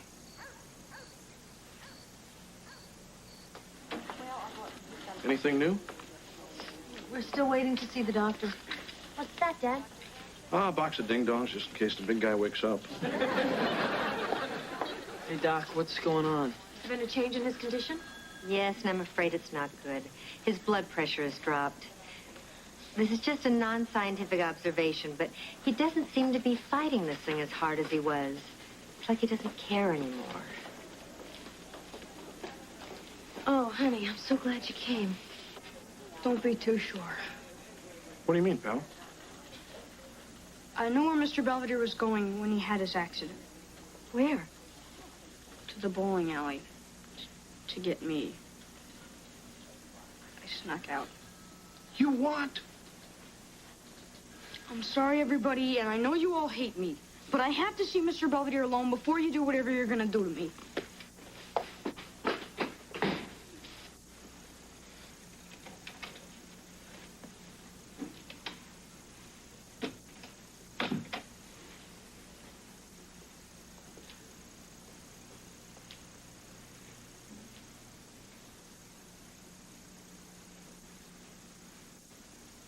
Hi, Mr. Belvedere. Boy, I really screwed up this time. Usually I'd come to you and you'd call me an obnoxious twit and we'd both feel better. But not now. Can't believe you're just lying here like this. Because of me. Because you cared about me. If I told you this some other time, you'd probably laugh or make fun of me. But you're my best friend. I know you don't believe it because I act like such a creep. But I don't know what I'd do without you. I'm scared, Mr. Belvedere. I'm so sorry. Please come back. I love you.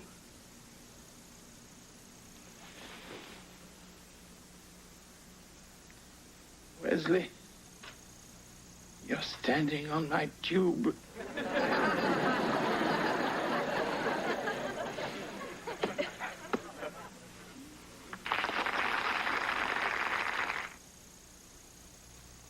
Mr. Belvedere will be right back. It's been a week since I officially rejoined the world of the living. My doctor has given me a clean bill of health and told me I may return to my daily routine with a vengeance. Wesley T. Owens, the party's over. Come in. Hello, dear. Hi, look who I brought.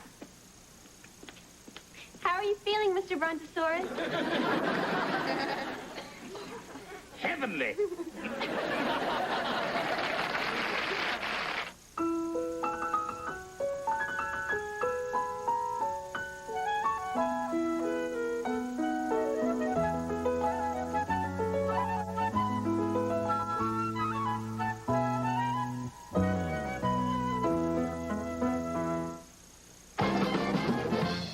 Belvedere, do you Impossible Missions Force uses voodoo tactics to break up a Louisiana kidnap ring on Mission Impossible.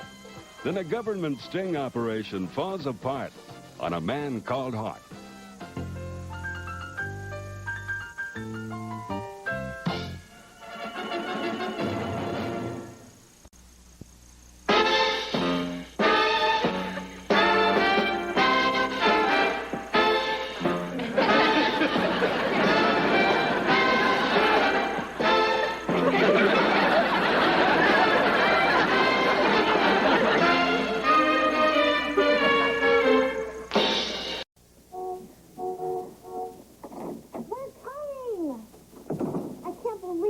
Dragging us to this thing.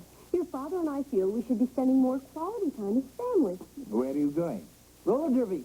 Oh, midget wrestling all sold out? Now, I want to see that attic spick and span when we get back, mister.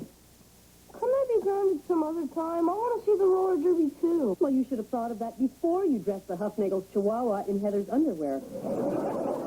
Hey, it was Spot's idea. Let's go. Yeah, Dad doesn't want to miss the first body pileup.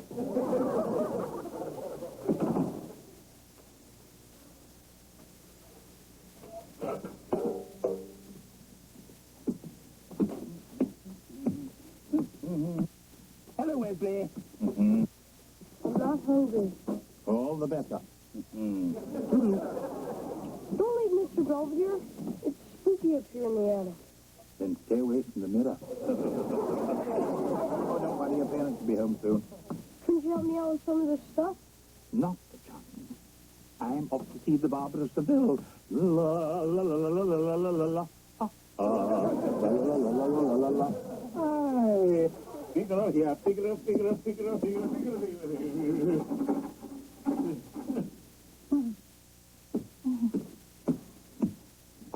I thought your father was supposed to fix this doorknob. Now what are we going to do?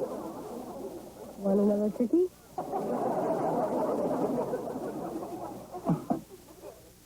And I ran out of grenades, so we can't blow our way out. Tragedy. Boy, you must really like that opera. I meant being stuck here with you. Hey, Mr. Belvedere, look. The suitcase you were carrying the day you first came here. Is this the Owens residence? Uh-huh. And I take it you're one of them? Uh-huh. Is there someone here who speaks English? Can I help you? Good afternoon. I'm Mr. Belvedere. Are you Mrs. Owens? Uh-huh. Pardon me, Mr. That's Belvedere. Lynn Belvedere. Lynn? That's a girl's name. Wesley. A difficult birth, I take it. What do you mean? I'm just like any other normal kid. Oh, really? Wesley? Hallelujah, Mr. Belvedere. I've seen the light. Yes, sir. No more visits for me. I'm going right upstairs and get myself ready for school. I just hope the voices don't start. In the tub, I was watching the big game when the TV set fell in, and it shorted out my brain.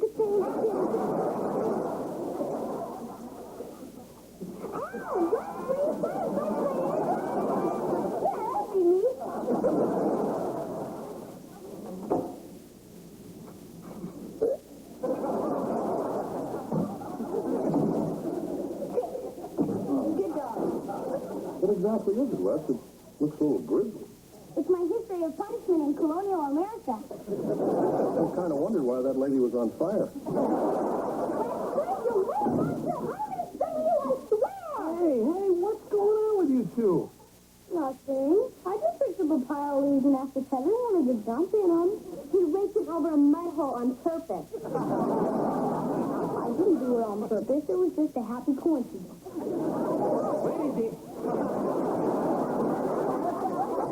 Hide me. Oh, you little monster. There wasn't any challenge,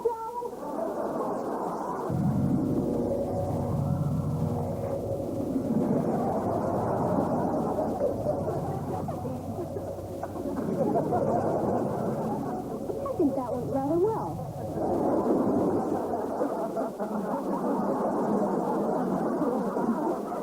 Wesley, I hope you have a way of putting this chicken back together. I didn't do it.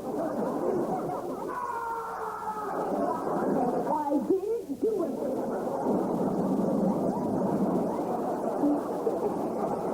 Wesley, there's a bird bath in my crumb cake. I didn't do it. It seems that I've heard that before. Why do you always pick on me? Well, in your defense, I must say that dementia seems to run in the family.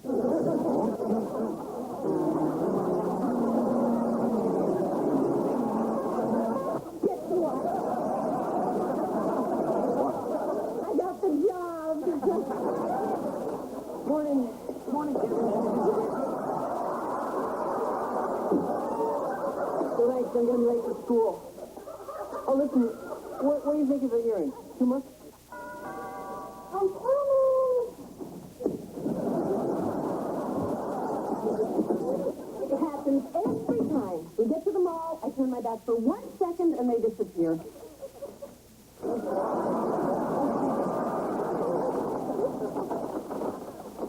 Does this bag go with this stuff?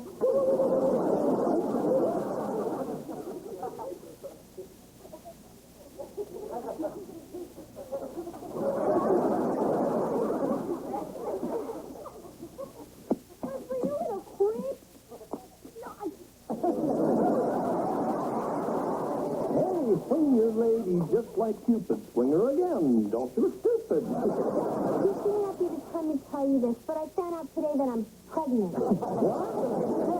And I decided to become a rabbi.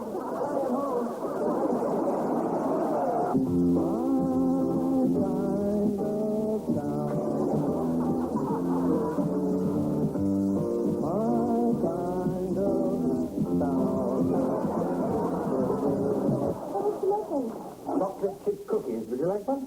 Okay. I already got something. That was pretty great, huh, kid? Don't see many cartoons from Albania. What did you think, Dumpster Dog? That was real good, Hobo Joe. I'm going back down now and eat some more garbage. See you, Dumpster Dog. Remember, kids, you shouldn't eat garbage. But if you do, don't forget to brush.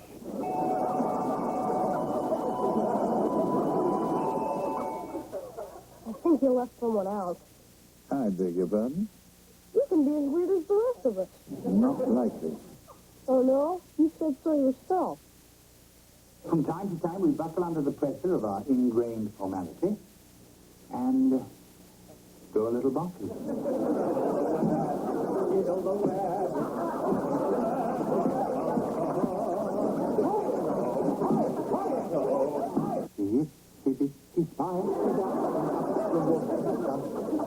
Down came the rain and washed the spider up. Up came the sun and dried up all the rain. The itsy bitsy spider and up the spout again.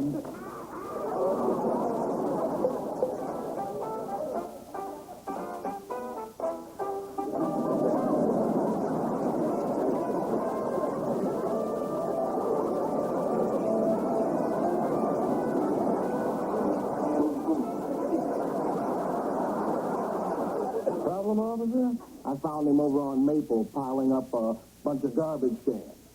I was recreating Stonehenge.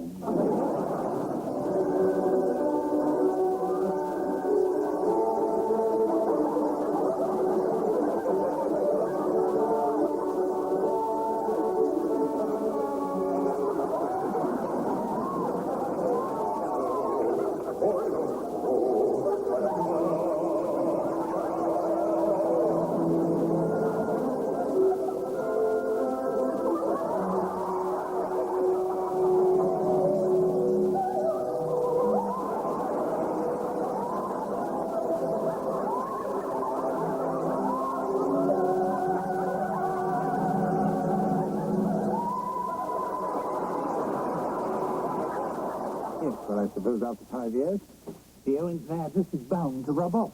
I think it's the other way around. Oh, look, a vintage Silco. Dad calls it the Belvedere radio. Why? Because it's big and old and gives off a lot of static. Well, that means better than listening to the sound of your voice.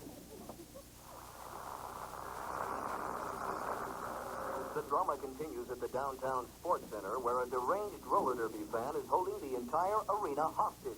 Hey, let's let everyone live. The police report that negotiations are currently at a stalemate and may be for some time. This is awful. Yeah. Why do I miss out on all the fun? At Goodness Me Natural Food Market, In the roller derby crisis, the crowd is still being held hostage. I know how they feel. I bet Dad's been waiting for his chance to jump the guy and set everyone free. Either that or he's in line for a chili dog. How come you and Dad are always getting on each other's case? Well, perhaps we got off on the wrong foot. I'm home. Hey, where's my high big boy, Kip? I haven't even been hired yet. But eventually he welcomed me with open arms. So you want to stay or what? However, he still had a little trouble getting used to me. I hate you. But I must admit, your father and I have had our moments. Just don't try to borrow my lipstick. Don't you ever clean down here? I tried to run into something bit me. Hello, Daddy. This is Mr. Belvedere, an authentic English butler. Do a little spin for the folks, Steve. He's got manners, he's got style, he's got a snotty attitude. He'll make your breakfast, lunch, and dinner, clean your house, and solve all your personal problems. Can I have a bid? You should mention I worked for the royal family. Did you hear that, folks? He worked for the royal family. $3. Mr. Belvedere, Morning, Mrs. Irwin. what's going on? We spent the night together.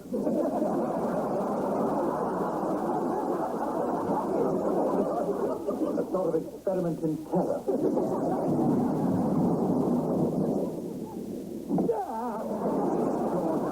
Outside, chop some more firewood. Oh, that's a great idea, big guy. Maybe I can give you a hand, so to speak. Well, after you. Oh, after you. Why did you say we grew rather fond of each other? You know.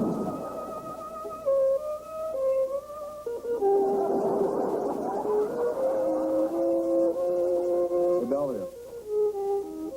Mind if I ask you something sort of personal? Yes? But go ahead anyway. You think I'm a jerk? This is a trick question, isn't it? I don't think you're a jerk. In fact, I almost sort of like you a lot. Thank you, Georgie. And listen, just because I say I like you, doesn't mean you have to say you like me. All right. Hey, come on. All right, George. I like you, too. How much? A bushel and a peck. Luckily, your mother arrived in time to save your father any further embarrassment. Wednesday, have I been talking to myself all this time? Uh-huh. Hey, Mr. Belvedere, want to play gin? Certainly not. You know I swore off that game after I taught you how to play. Now, Mr. Belvedere wants that card, so he can take it and put this one down. Now, can you use that card in your hand? I think so.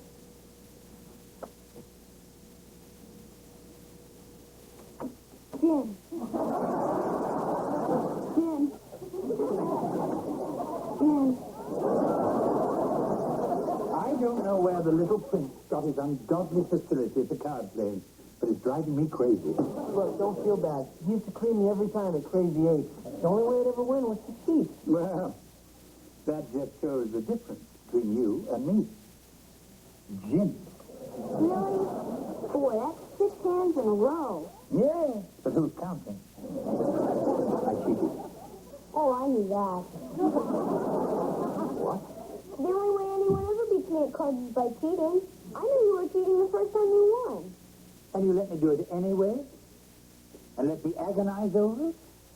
Sure, I knew you'd admit it eventually. I even knew you'd probably do something nice to make up for it. I usually know everything people are going to do. Did you know I was going to do this? Obviously, I was far too good a teacher. Oh, yeah? What about the time you tried to teach me semaphore when you didn't know enough to flag down an ice cream truck? Double R. Oh, come on, Mr. Belvedere. Quit goofing off. It might be boring for you, but that's just because you know it already. Oh, yes, I'm sorry. I forget sometimes. Nah, Miles. That's not how you do permission to come aboard. It's not? No, Mr. Belvedere showed me. It's like this.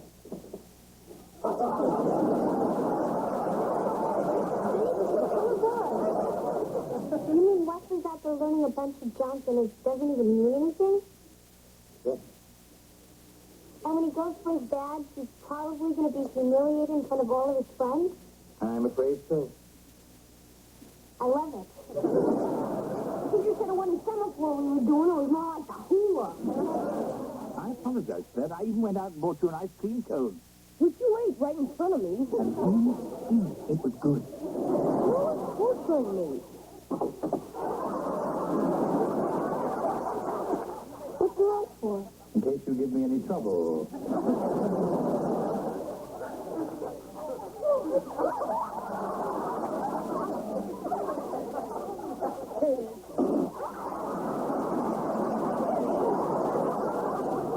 What's in it? A few herbs, some wild roots, and some earthworms for protein. But don't let it get cold, they get rubbery. Come on, I'll help you get that shaving cream off. It only seems fair, after the insults you've heaped from me.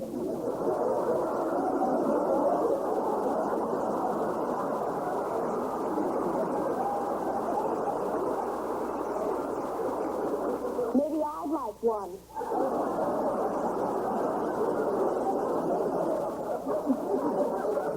Who are you? I'm Mr. Belvedere.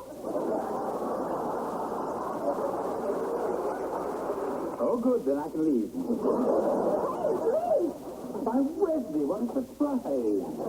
London Bridge is falling down, falling down, falling down. London Bridge is falling down because I stepped on it. Not to mention the time you had me deported. Mrs. Owens, Wesley cheated on his history test. Hey, I thought we had an understanding.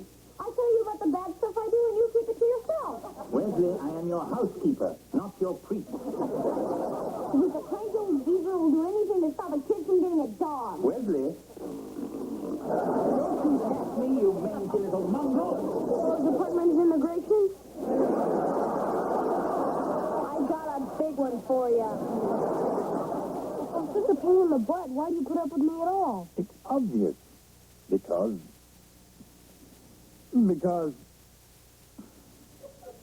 Let me think about that. I'd rather have you than any smelly old dog. Wesley, that's the nicest thing anyone's ever said to me.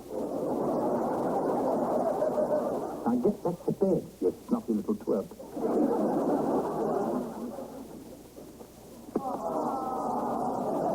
If you prefer, I'll refrain from calling you any more names. No, that's okay.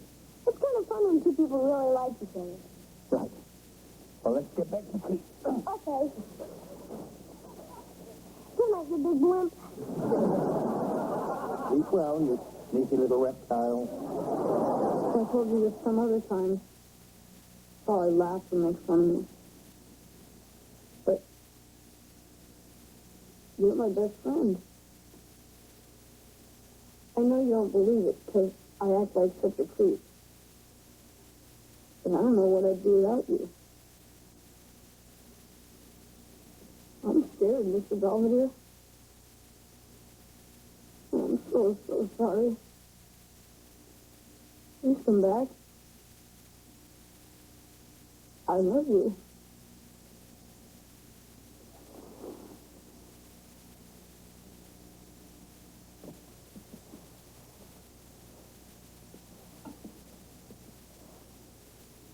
I love you too, you little viper.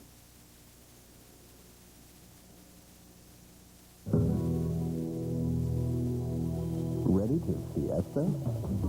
Promised a place on the team.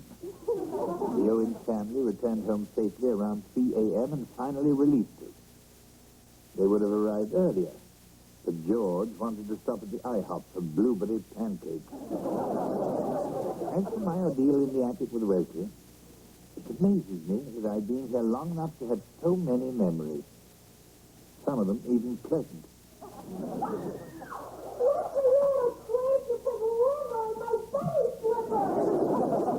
Let the good times roll.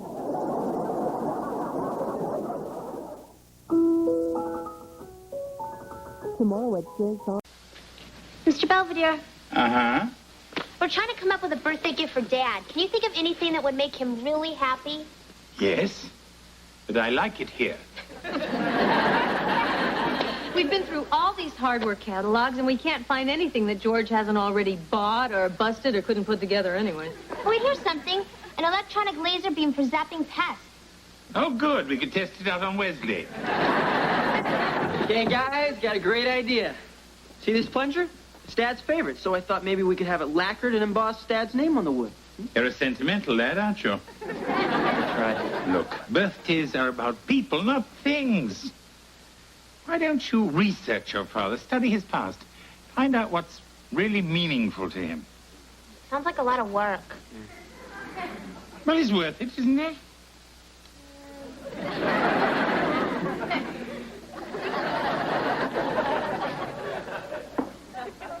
Well, are we all prepared for the baseball match today? It's not a match, it's a game. Whatever. Wesley, are you the thrower? I'm not a thrower, I'm a pitcher. That's your opinion. Lay off. Wesley.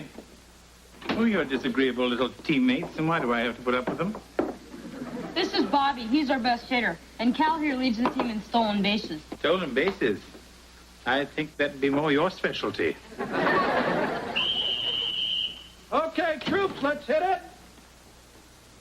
Men! I can't begin to stress how important this game is to our chances this season.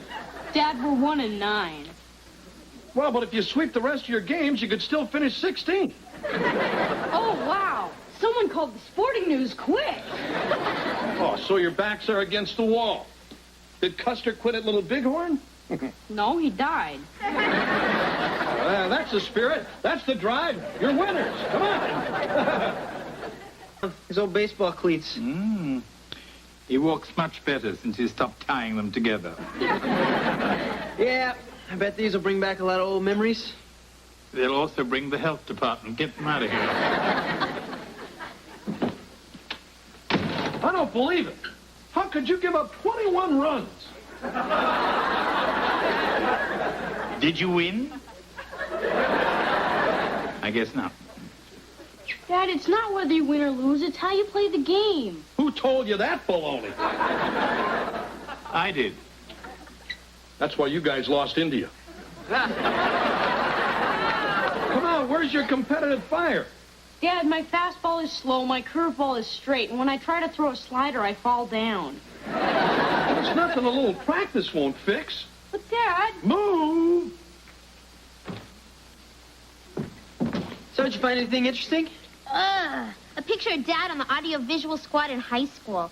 I never knew he was a nerd. Hey, I was on the audio-visual squad. I rest my case. Oh, wait, here's Dad on the football team. Why is he carrying towels? It must have been very humid that day. So are there any pictures of him on the baseball team? I don't see him. Oh, wait, it says here that he was absent. Wait a minute, why would he ditch the team photo? Definitely me. What were you doing out there? Watching George and Wesley inhale hot dogs between throws. It was disgusting. How can Dad and Wes keep on playing in the dark? They've got luminous balls. Whoops. Sorry, I guess it slipped away from me. Hey, pal. Better practice your grip. Sure, Dad, but Can't I do my homework? I mean, I'm supposed to do a book report on Kitcher in the Rye. Oh, okay. As long as it's got something to do with baseball. Hi, Mom. Hi. What you reading? Oh, just some old diaries I kept when I first met your father. I was around your age, and he was, well, not your age. Ooh, any really juicy details that would embarrass you? No, mostly it's just about what color my hair was or what I wore. You know how vain and mindless girls that age can be. Huh? Anyway, I found this one in the garage behind the snow tires. Is it Dad's? Oh, gosh, that's his old letter sweater from college. Where's the letter? They wouldn't sell him one. See how this guy Wallace stares down the batters? Pay attention to his motion. Notice how he backs off his follow-through so he's in position to field? Wes, wake up! I'm tired. Hey, this is a privilege. How often do I let you watch a West Coast game? How often do I ask? You thank me later. This guy's pitching a perfect game. I'm going to go get something to drink. Tell me if I miss anything. Well, when we were back in, as a matter of fact, Wait a minute. There's a squabble on the mound. They're checking Wallace's glove. Now it's hat. Word around the league is he uses a juiced-up ball. What are they looking for, Jim? Well, back home in Squirrel Country, we had an old boy who used grease, spit, anything he could get his hands on. Boy, howdy, he could make a ball weave like a possum scooting across the interstate. So, Wes, you learning anything? Maybe. Oh, my. Pork rinds and Spam dip. George's favorite. How did you remember? I ate one once. Well, we got Dad's gifts already for the big presentation. I sure hope he likes it. Oh, that must be him and Wes now. All right, everybody, look sharp. I want this to be Dad's best birthday ever. Big jerk. Got some nerve throwing me out of the game. What happened? Dad got into a fight with the umpire. Did you get racked up again, Wes? No, I struck out 10. I was pitching a shutout. Yeah, till a slob of an ump accused him of doctoring the ball. No, is that anything like nursing a grudge? No, you know, it's when they grease the ball to make it drop like a rock. It's not exactly legal. Yeah, nobody's going to call my kid a cheater. Dad, it's okay. You don't have to get so hot. Yeah, they just couldn't believe you were that good. And you know why you were that good? Because you practiced and practiced and made yourself good. Yeah, that was it. Can I go upstairs and wash up? Sure, pal. I want you to know I'm proud of you. What's all this junk in your hair? It's nothing. It's just a little oily. You know, hormones. There's more gunk in here. Lots more. So that's what happened to my lip gloss. Wes, you've been throwing a grease ball. I can't believe this. My own kid a cheater. What could ever make you do something like this? Gee, I don't know, Dad. Why don't you figure it out?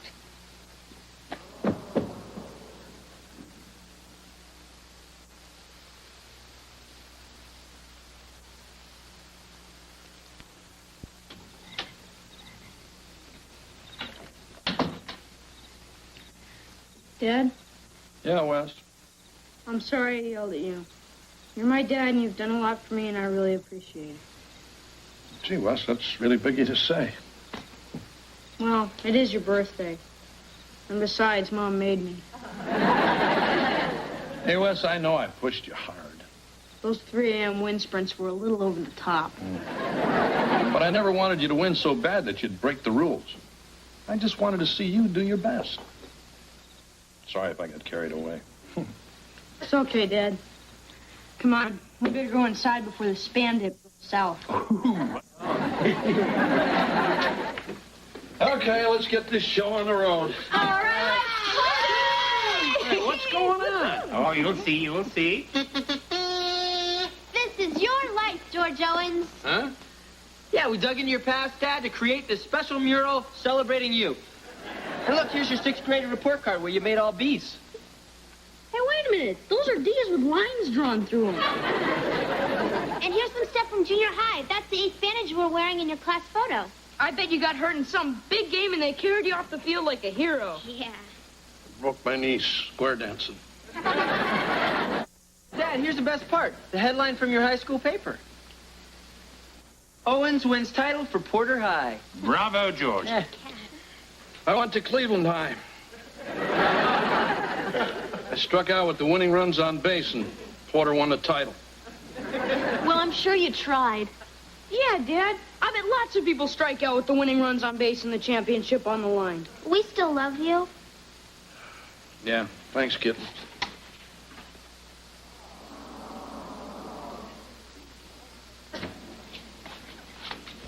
I hate this hat.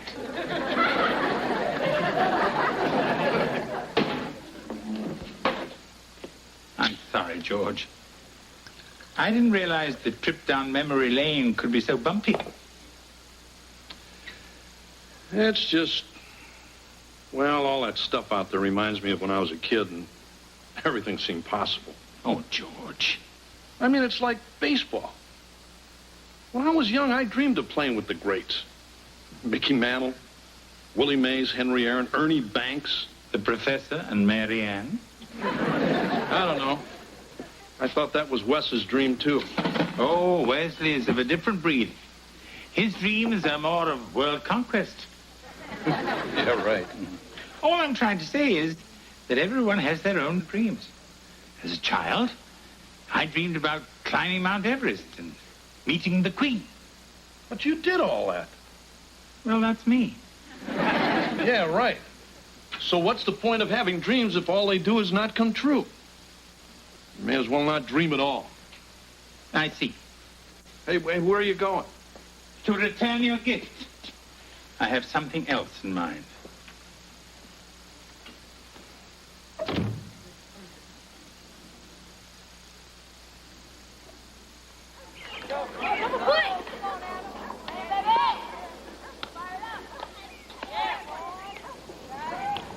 Hey, Dad, I don't think the other team's gonna show.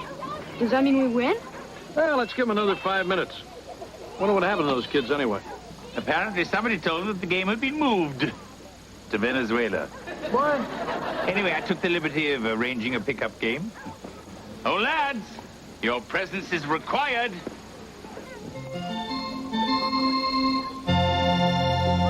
Hey, Lynn, I just love the thread. I was up all night sewing, Reggie. Looks great. Hey, wait a second. You're Reggie Jackson. Oh, yeah. You know who this is? It's Reggie Jackson. This is Reggie Jackson. Hi, George. I'm Henry Aaron. Henry Aaron. You know who this guy is? He's the all-time home run champ. If I had $1 for every home run this guy hit, you know what I'd have? My back salary?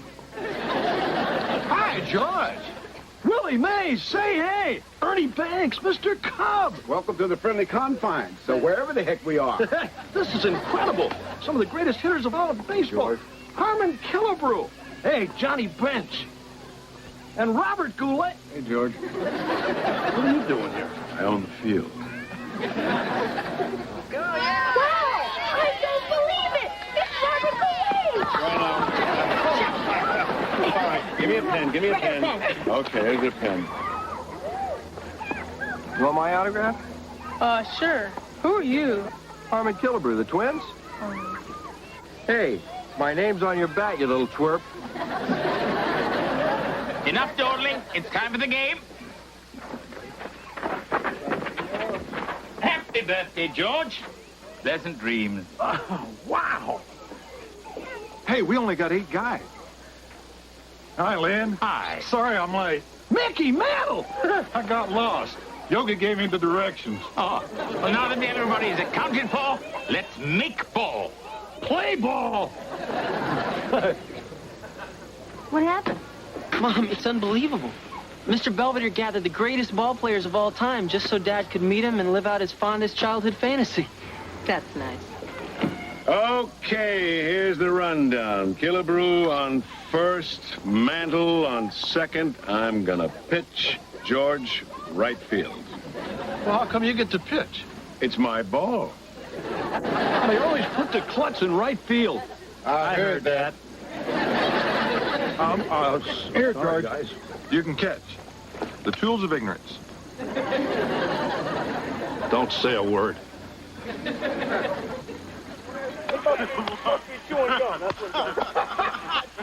I love this game.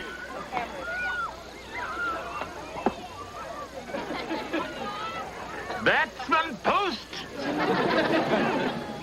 You sure you know how to umpire, big guy? Not at all.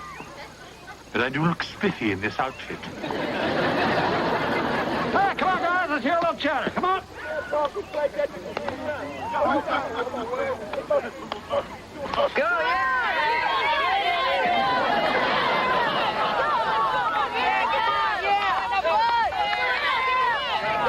Nice going, Mick. What do you want me to do, bend over? Come on, Willie, get one back for us. Come on. Hey, come on. You can do it. Say hey. No batter, no batter. What do you mean, no batter? That's Willie Mays. Oh, I'm really scared. Hey, man. Hey. Come on, Willie Rod. Gee, Mr. Mays, you've always been my idol. It'll be an honor if you give me your autograph. Sure, kid. Whoops. You're out! What are you doing? Oh, you're dropping a play like that. You're right, three. You're out of there.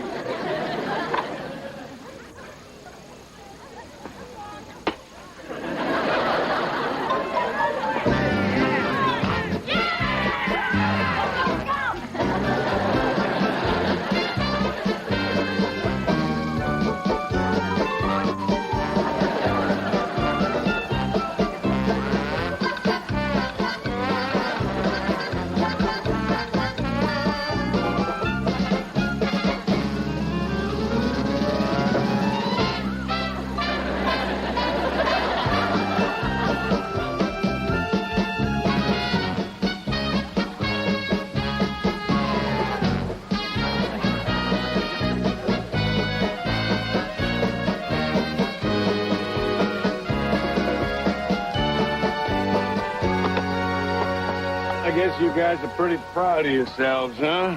3 runs down, 1 inning to go. We only play 6 innings? That's Little League rules. Well, hey, it's a beautiful day for baseball. Let's play 2. You play 2. I'm pooped. Come on, you guys haven't even been trying. Hey, give me a break. I was just elected to the Hall of Fame. Wow, we're real impressed. All these guys are in the Hall of Fame. Reggie isn't. Maybe not, but I'm the best actor. Okay, Mr. Show Business and all you guys. I mean, do you really want to get beat by a bunch of kids? I don't. Now, I've got to go out and face audiences in Las Vegas and on Broadway, and I intend to do it with my head held high. Now, we can pull ourselves out of this thing. We've got the skills. I mean, you just gotta have heart. All you really need is heart. When the odds are saying you'll never win, that's when the grin should start. All together now. You've gotta have hope.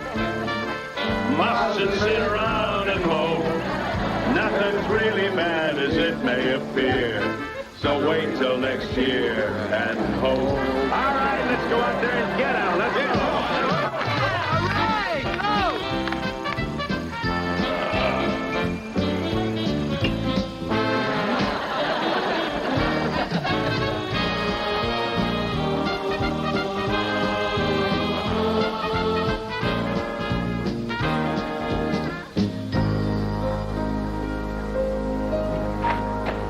I think you should walk him. But my dad's up next. That's the point. But if he hits a homer, they'll win. Oh, give me a break, Wes. Your dad hasn't touched the ball all day. Do the right thing.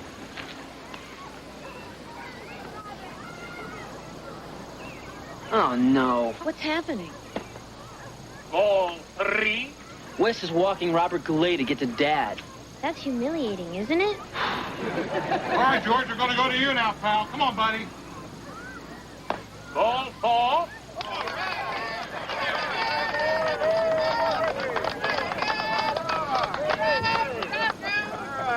Get back, George. Kill a rally. Strike 1.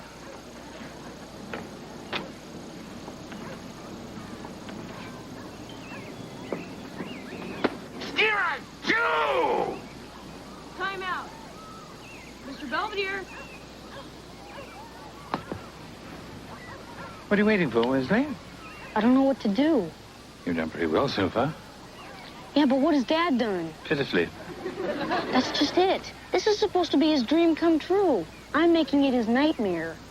Maybe I should ease up on him. You mean groove one? Send him up a gopher ball? You've been holding out on us. I have a facility for languages. Well, what should I do? It's up to you. I think your father's doing his best, so I think he'll want you to do the same.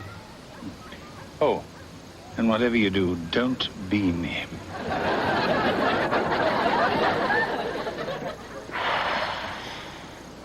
Tear the cover off the ball, Georgie! Yeah, come on, Dad! You can do it!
Mr. Belvedere will be right back.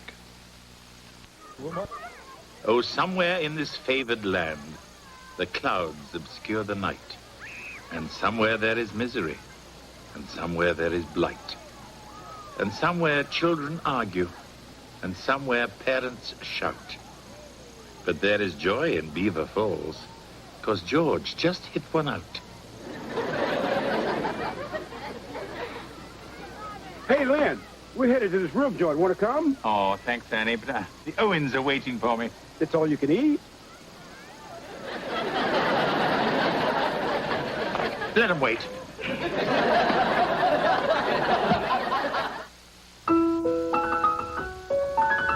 Tomorrow at 7, there's awesome entertainment on Incredible Sunday.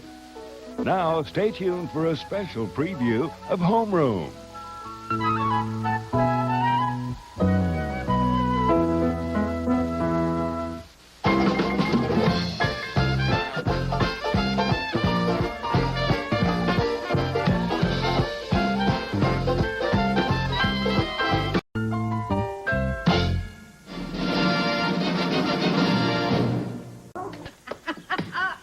Oh, boy, we showed them 48-6. But they did their best. So let us not gloat or act superior.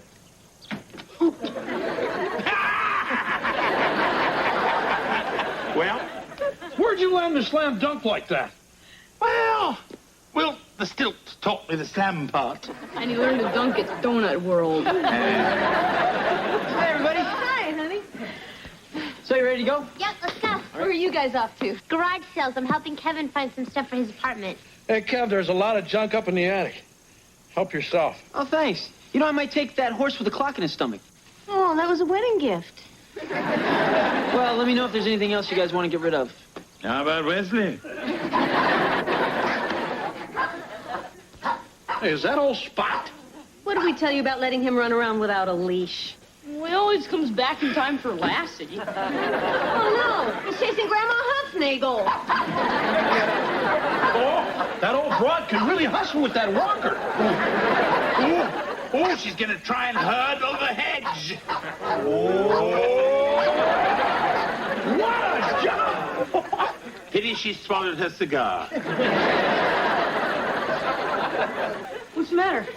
Has your dog been on this counter? No. Then why are there paw prints on my carrot cake? Come on, Spot. I think it's time for a walk. Aren't you forgetting something? Okay. Boy, I'd sure hate to be on a leash.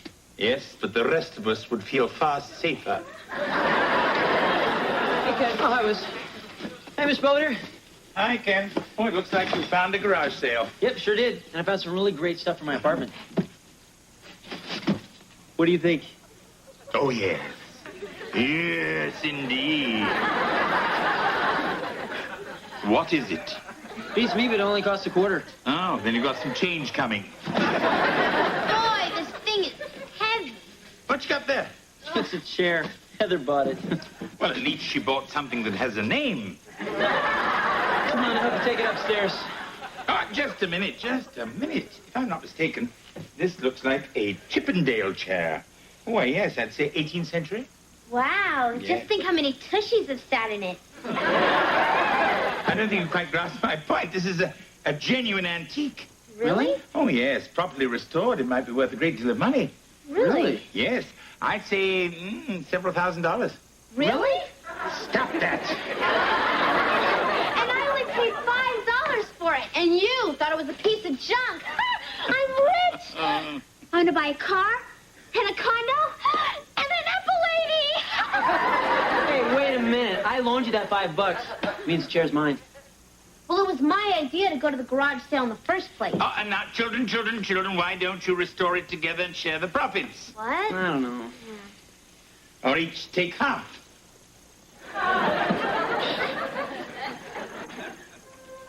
Opera, ballet, Shakespeare. Geez, 64 channels and there's nothing decent to watch. Well, then why don't we just talk? Okay. Mom, Dad. Go do your homework. I don't have any homework. Excuse me, I'm sorry. I don't think we've met. I'm Marcia Owens, and this is my husband. This isn't a social call. I found your dog in my yard, hanging around my prize poodle, Fifi. Well, maybe you wanted to buy her a drink. You don't seem to understand. I've paid over $800 in stud service. Then why are you in such a bad mood?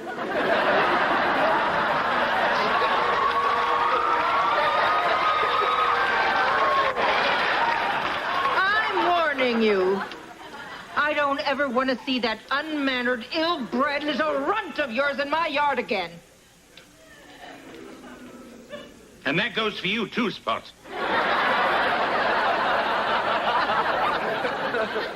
You are about to be put in the hands of a true professional. Kevin, what are you doing? Oh, just a little sanding. No problem, really. Well, you can't use it on the chair. You'll turn it into sawdust. Look, I went to the bookstore and I got these. The Art of Woodworking, Restoring Antique Furniture, Loins of Fire. I thought it was a cookbook. Yeah, well, why don't you find the recipe, and I'll take care of the chair. Look, Kevin, this chair is worth a lot of money. If we're going to refinish it, we're going to do it right. Now, we start with this. What do you want me to do, brush my teeth? Oh, we're going to use it to get every particle out of every crevice. Well, why don't we just soak it in Efferdence? Boy, you should have seen it. Spot saw Fifi and took off. Dad chased him across the park, through the duck pond, and finally caught him in the garbage dump.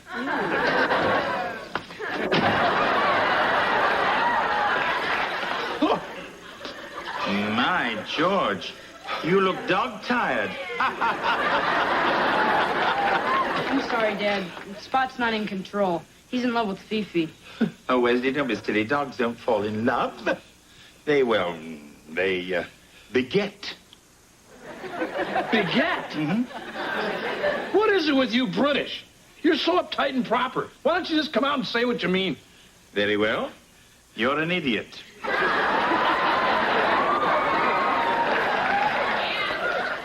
You know, we really should get him fixed. Good idea.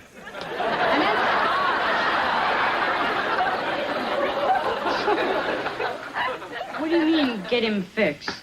Oh, well, it's an operation, honey. And afterwards, Spot won't be able to make puppies. And he won't be so interested in Belvedere's leg.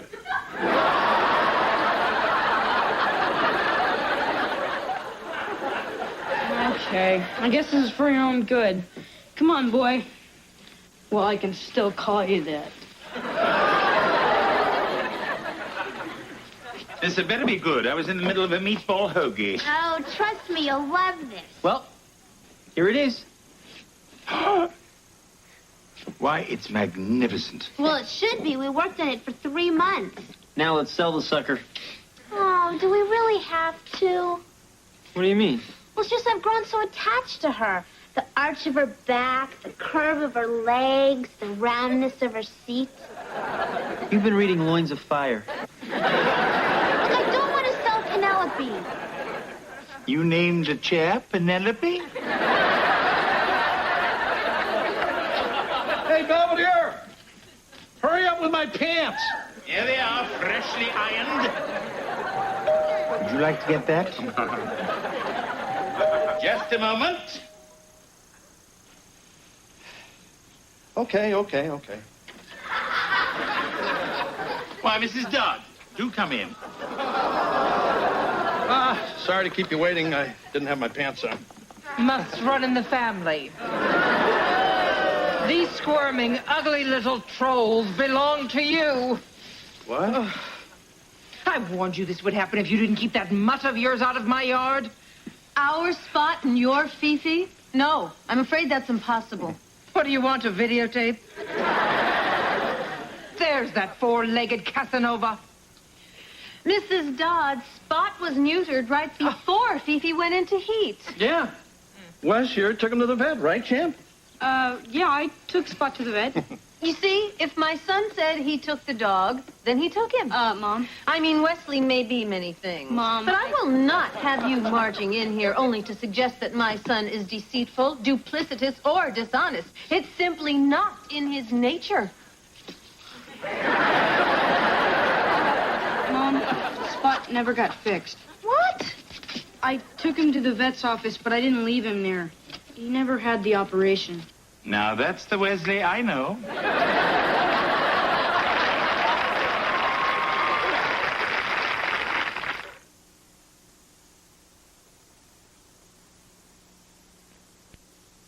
Wes, why didn't you get the dog fixed?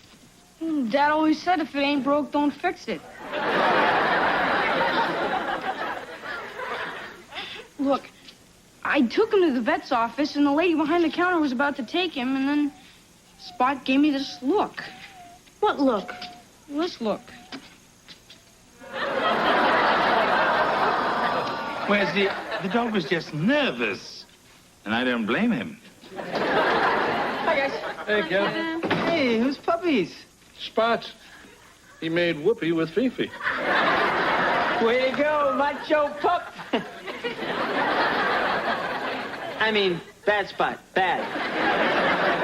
Look, from now on, I'll keep him on his leash, and I won't let him go near any girl dogs, I promise. Oh, guess again, mister. This dog's going to the vet's right now. But, Mom... Believe me, it's for the best. Well, what if it's against his religion? Hey, come on, pal. No dog's got a religion. What about Saint Bernard's?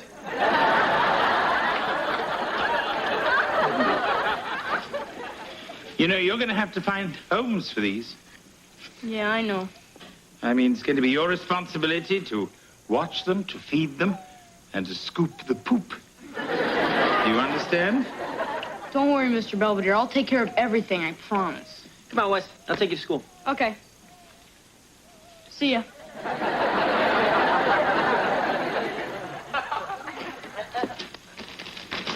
I distinctly told you to stay in your box. Are you trying to vex Mr. Belvedere? Hey, Belvedere. Look who I found eating your ding-dongs. He had that cream filling all over his face, just like you get. Today has been a slice of heaven. Look out! That was pretty close. You almost made a puppy pancake. Thank you, George. I'm so relieved. Think how he feels. Hey, Dad. Hey, Mr. Belvedere. Hey, you found homes for any of these dogs yet? Well, I asked around at school, but everybody I know already has a pet. Except Miss Ryan, who said if she wanted a hairy beast in bed, she'd get married again. Well, you better get with it, pal. I will. I guess these guys were a lot of trouble today, huh? Yes, but I decided to look on the bright side, keep a positive attitude, and one day, get even.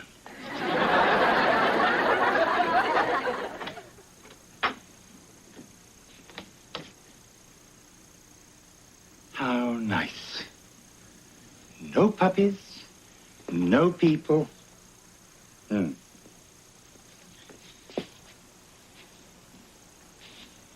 Ah.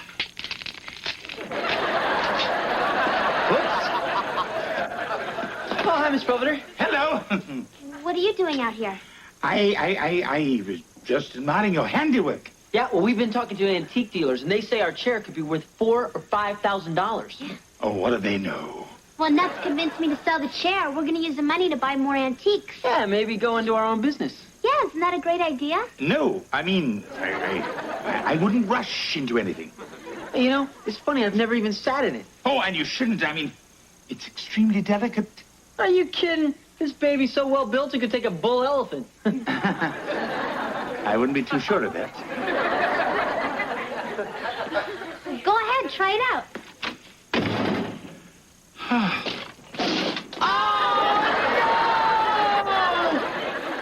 So there's 2 outs. It's the bottom of the 5th, and Manny Sanguian steps to the plate. He starts scratching himself.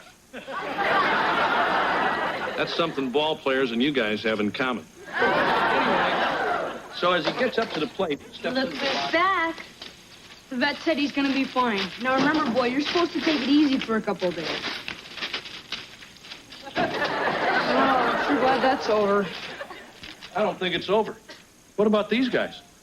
You mean Larry, Moe, and Curly? Yeah. You know, you found homes for only 2 of the puppies. So? So we can't keep them forever? What am I going to do? Well, maybe you could try running an ad in the paper. Huh? Well, you know, something catchy like, hurry up and adopt a cute little mutt before it gets squashed under Belvedere's butt.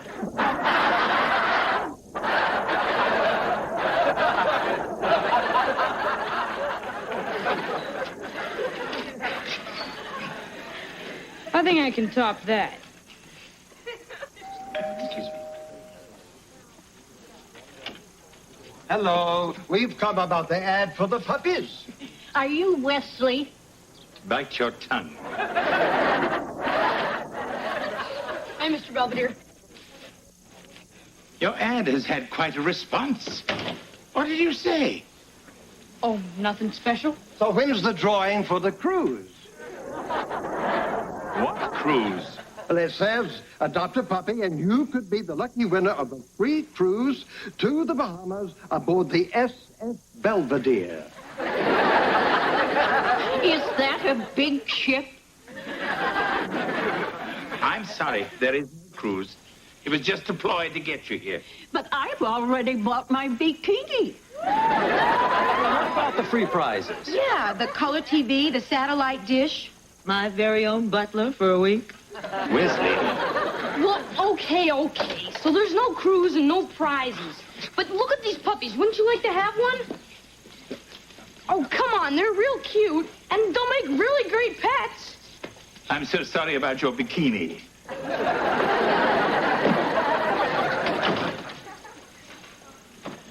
Wesley, what made you do such a foolish thing? Look, I'm getting desperate. We have to find homes for these guys. Yes, well, that's no way to go about it. Mr. Belvedere, you're always good at stuff like this. What am I going to do? I honestly don't know.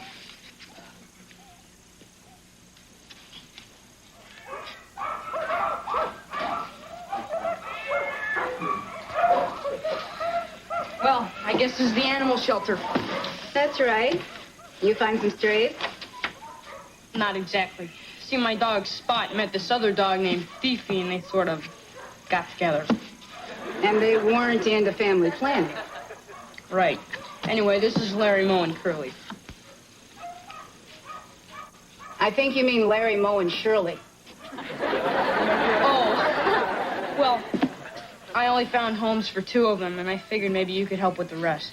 Well, we'll keep them as long as we can. And then what? Here. You fill this out. Everything's explained on the reverse side.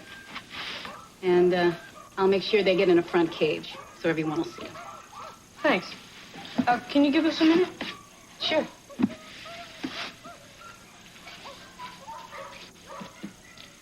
Look, I know being at the animal shelter isn't that great, but it's gonna work out, I promise.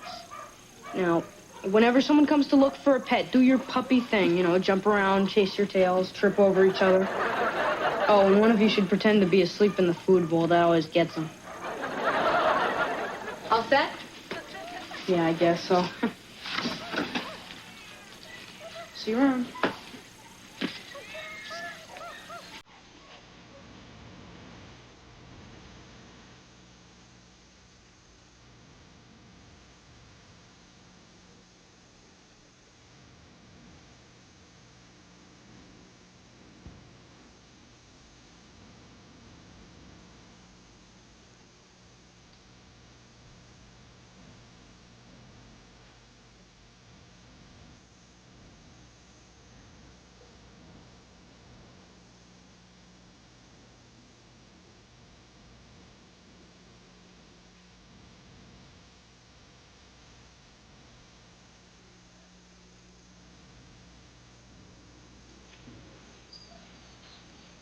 Hi.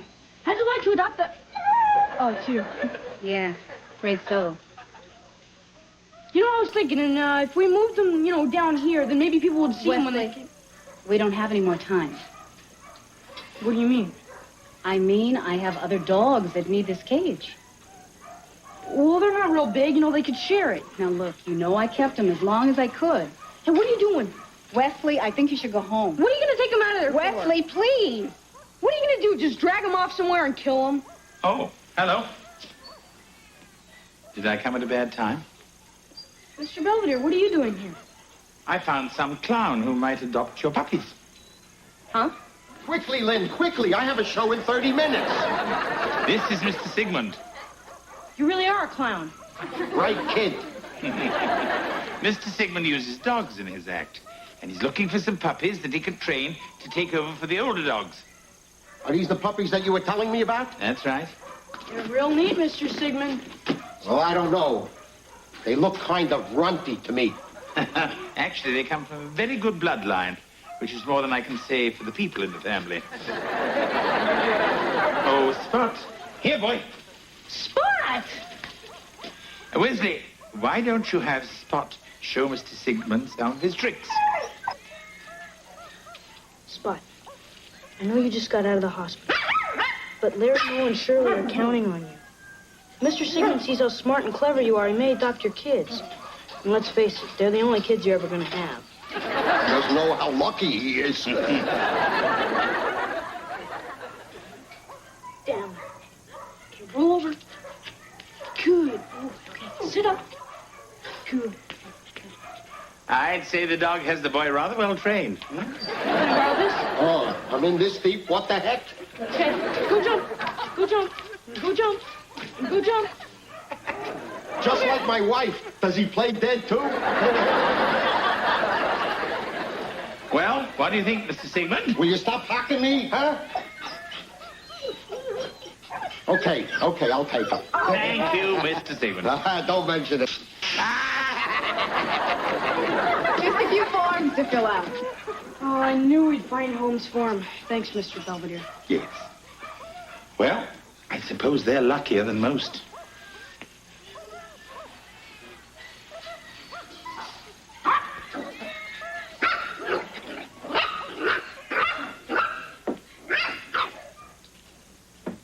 How's the reconstruction coming along? Oh, not so good. It is one of a kind, isn't it? You know something? Life stinks. Oh, please don't start that again. Oh, why shouldn't I? Penelope is broken. Why do you have to go sit on her? Because she's a chair. Penelope is a chair. Oh, she was a chair. Now she's a freak of nature. Takes one to know one. Hey, don't call me names. This is all your fault. Actually, it was mine. Huh? I sat on Penelope before Kevin did, and she cracked. Here. I think this should cover the costs. I've made it out to both of you. Mr. Belvedere, we can accept this. I insist. It was an accident. No, it's the least I could do. What? $5? Well, that's what you paid for it. Don't spend it all in one place.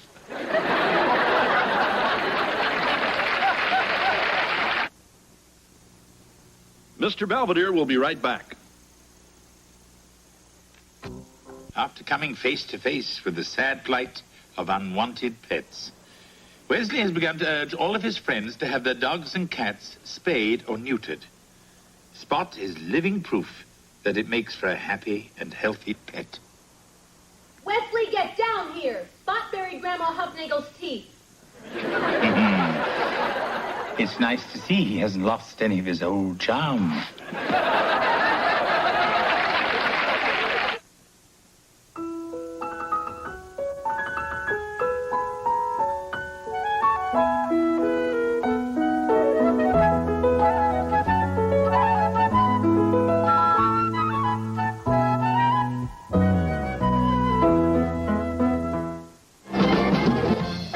Boston Globe calls Life Goes On the best new drama series of the year.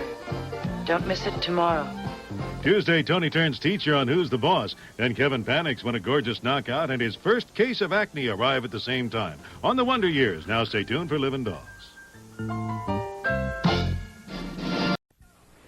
Come on, Heather, hurry up. What are you doing in there? Putting on a new face. It's about time she got rid of the old one.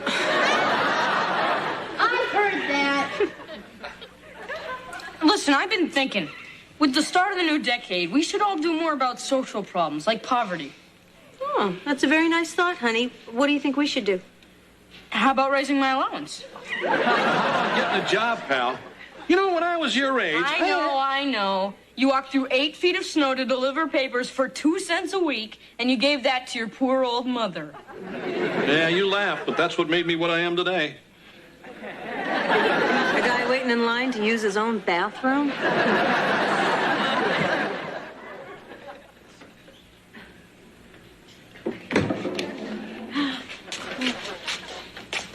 Morning, big guy. Greetings, pilgrims.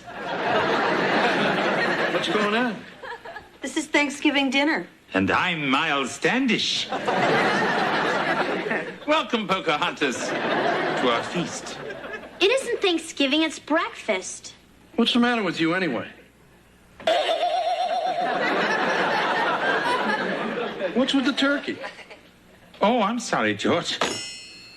I must have been thinking of you. What are you doing here? Mr. Belvedere sent you on a donut run? No, actually, I'm looking for a part-time job. Do you need any help? Oh, that depends. What skills do you have besides making license plates? Yeah, I'm a fast learner, and I'll work real hard, I promise. Hey, Luann, do the community a favor and keep that boy off the street. Well, I suppose if it's a public service, you can. Great. I'll work the cash register. Not in my lifetime. No, that's Sheila's job. Who?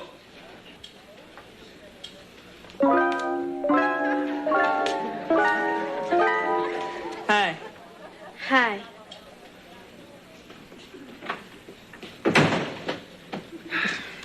Good afternoon, Kevin. How are you? Okay, I guess. It's just I can't think of a project for my abnormal psychology class. Why don't you dissect Wesley's brain? Come on, don't you have any good suggestions? Kevin, you've got to be more of a self-starter. You've got to show some initiative. You've got to... Down in the Mary in an itty-bitty poo, fancy itty bitty and a mama fitty too. Mr. Belvedere, why are you singing Three Itty Fitties? What are you talking about? Hey, Belvedere. Boop, boop, did-em, dot-em, what-em, choo.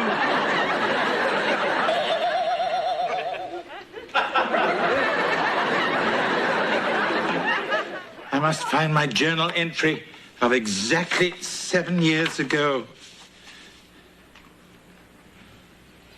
Oh, no!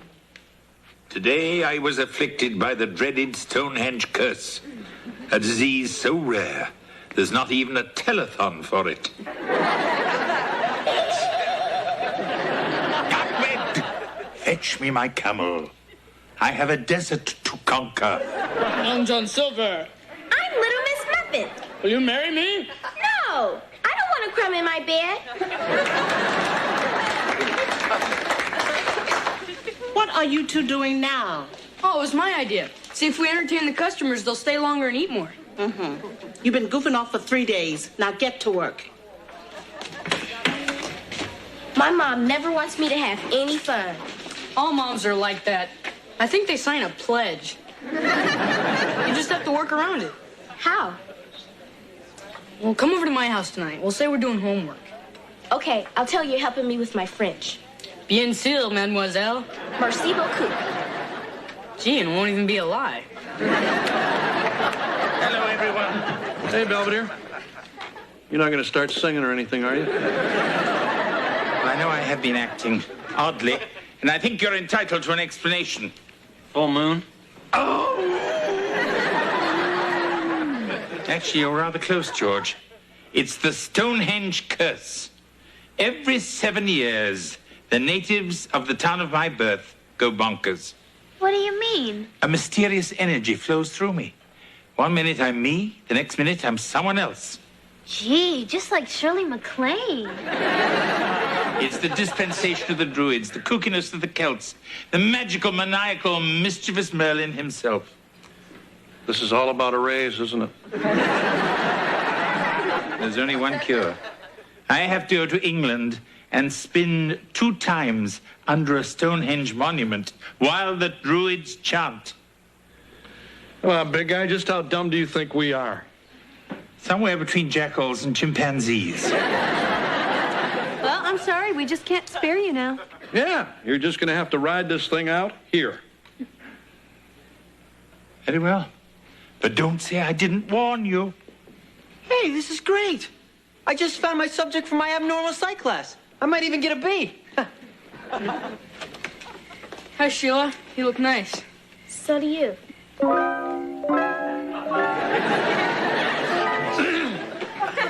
Everyone, this is Sheila, Luann's daughter. Sheila, this is my mom, my dad, and my alleged sister, Heather. Nice to meet you all. Anyway, we're going to be singing very much. I think it would be more appropriate for you to study in the kitchen. Yeah, that way if you get the urge, you can nibble on something. Right. Come on, Sheila. Qu'est-ce que c'est? C'est un patat? No, patat is how they say potato in Canada. In France, they call it a pomme de terre. Are you sure? Hey, Mr. Belvedere, have you ever been to France? Has the Emperor Napoleon ever been to France? I am France. Allons, enfants de la patrie, le jeu du roi est arrivé. Go, baby, go! Where is my Empress? I must see Josephine. She's upstairs cleaning a job. Come, Jacques. We must gather the troops and liberate her from her porcelain prison. Oui, oui. Allons! Gee, Mr. Belvedere's really insane, isn't he? Yeah. Your turn.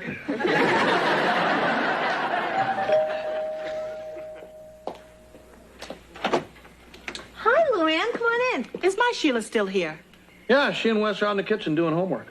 She was supposed to be home a half an hour ago. Oh, well, they probably got wrapped up in their studies. Well, I think it's time that we unwrap them. What?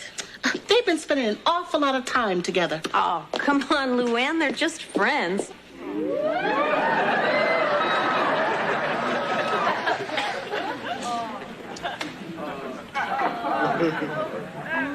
Anyway, Wes, your mom and I can see that you really like Sheila. And your mom thought you and I should have a little talk. Is this because Sheila's black? No, it's because she's a girl. And when boys and girls get together, stuff can happen. Like what kind of stuff? Guy stuff. I know you have urges because you have all that tetrazzini. Tetrazzini? Yeah, male hormones. Dad, that's testosterone. Right. And it's because of stuff like that that guys want to do other stuff. And if they don't do the right stuff, girl stuff can happen. Do I make myself clear? Isabel. Thanks, Dad. Sure, kid. And I want you to know you can come to me with anything, anytime. Great. Maybe next time we can talk about sex.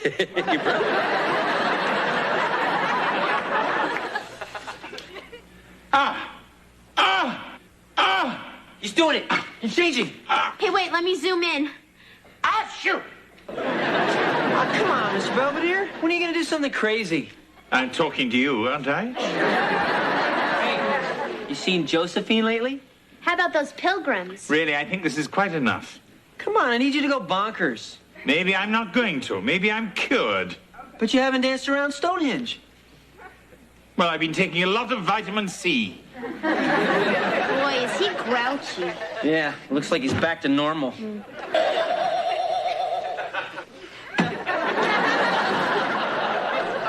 If I hurry, I can head them off at the pace.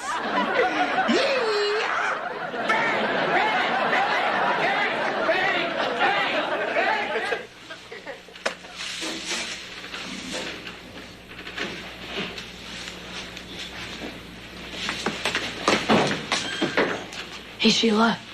Wesley, you know we're not supposed to be talking. You mean because of last night? You got that right. I got a 2-hour lecture about the facts of life. My dad had a talk with me, too. It was either about sex or Italian food. Just what are you two doing? Nothing. Well, you better stop it. Now, where are those donuts I asked you to frost? Right here. What is this? I was trying a new idea for Valentine's Day. Uh-huh. And what does WS stand for? William Shakespeare. Well, see, he wrote a lot of Valentines.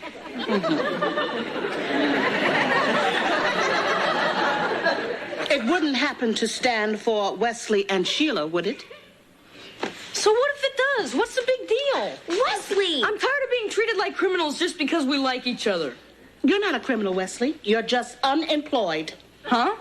It's gotten so I can't turn my back without you two carrying on. But all the customers like Wesley. I'll give you an extra week's pay. Now get going. Okay. But you haven't seen the last of Wesley T. Owens. Hi. Hey. How's Mr. Belvedere doing? Great. Oh, then he's feeling better? No, he's crazier than a bedbug. Yeah, today he thought he was Toto. The little dog from The Wizard of Oz? We caught him trying to jump into a picnic basket. You're home early. Gwen fired me. How come? She's trying to keep me away from Sheila, as if she could stand between me and my one true love. Look, honey, you are a little young to be so serious about a girl. Yeah, pal. I didn't start going steady till I was 29. And if this upsets Luann so much, well, maybe you just shouldn't see Sheila for a little while. I can't believe this. You guys don't know anything about love. Wes, how can you say that? Because you're married. He's got a point. Talk to me Mr. Belvedere. He'll understand. Where is he? On the patio. Just follow the yellow brick road.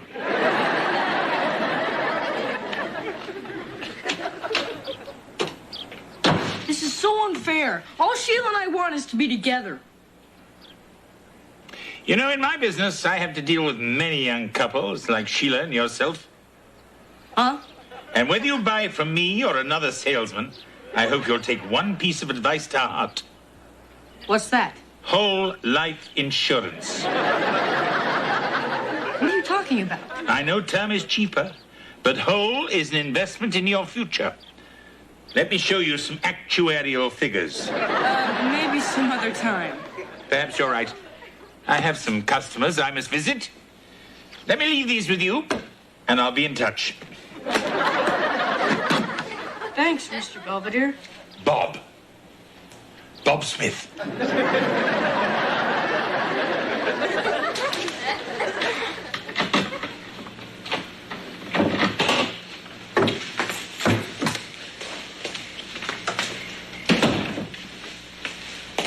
Finally, we're alone. I just know my mom's gonna walk in here any second. Trust me, this is the last place she'd look for you. What do we do now? How about this? Wait a minute. What's the matter? Don't you want to talk? About what? I don't know. Our lives, our dreams. Well, last night I had a dream that I was in English class and Mrs. Bunger was diagramming sentences naked. Somebody's coming. Hide.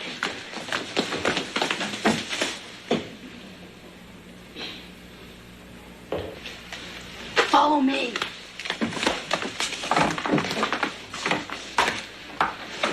See? Piece of cake. Wes, this isn't turning out the way I thought it would. Oh, come on. Doesn't the danger make you feel alive? Actually, it makes me feel nauseous. What's the matter? I don't know. This isn't romantic anymore. It's just scary. Yeah, maybe this wasn't such a good idea. You think we just did this to get back at our parents? Among other things. Well, at least we'll always have Paris. What does that mean? I don't know. Humphrey Bogart said to Ingrid Bergman in a movie. Then what happened? This.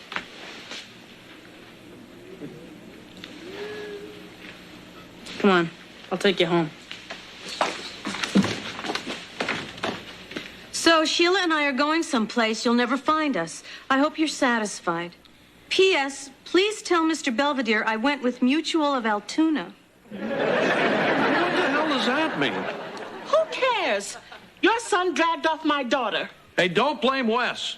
You drove them to it by saying they couldn't see each other anymore. I was just trying to keep my daughter away from that monster. Don't call my son a monster. Besides, it takes two to tango. What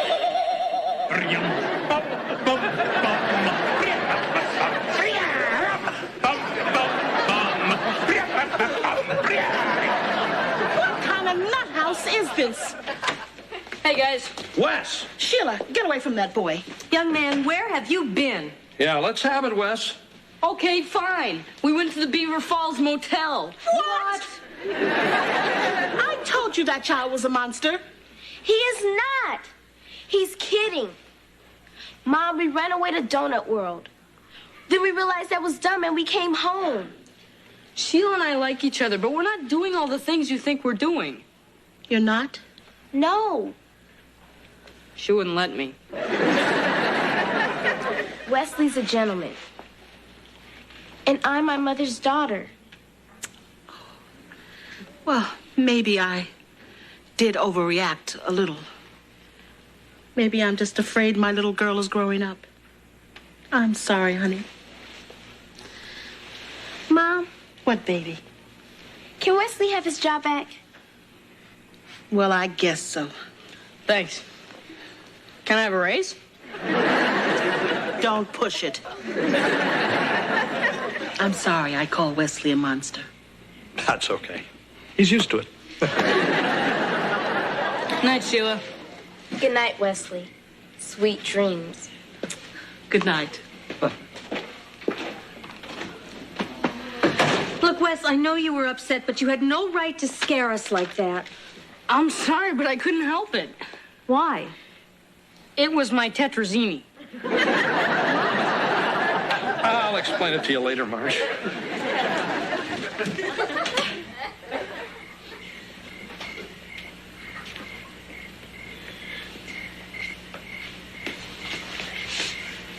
Why? It looks just like Stonehenge. We had to do something to get you back to normal. And there are druids in the forest, too. There are? Oh, druids! Can we hurry this up? I'm being followed by Blitzen. So go ahead. You're supposed to spin twice under the monument. Yes, that's true, but what about the Druid song? No problem. I picked up the sheet music at the mall. Yes, it's a new store called Druids and Things. Okay, big guy. Start spinning.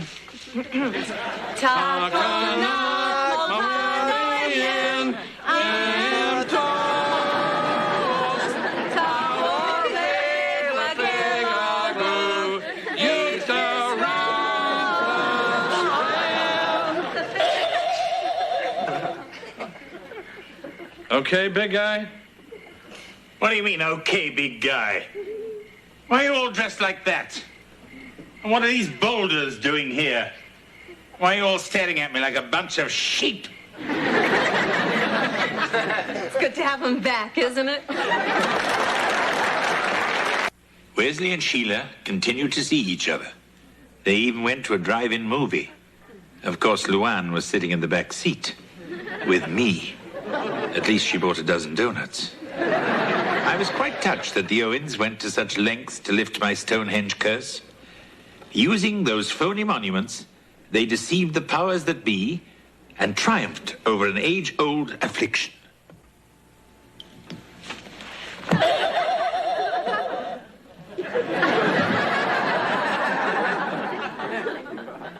Or not.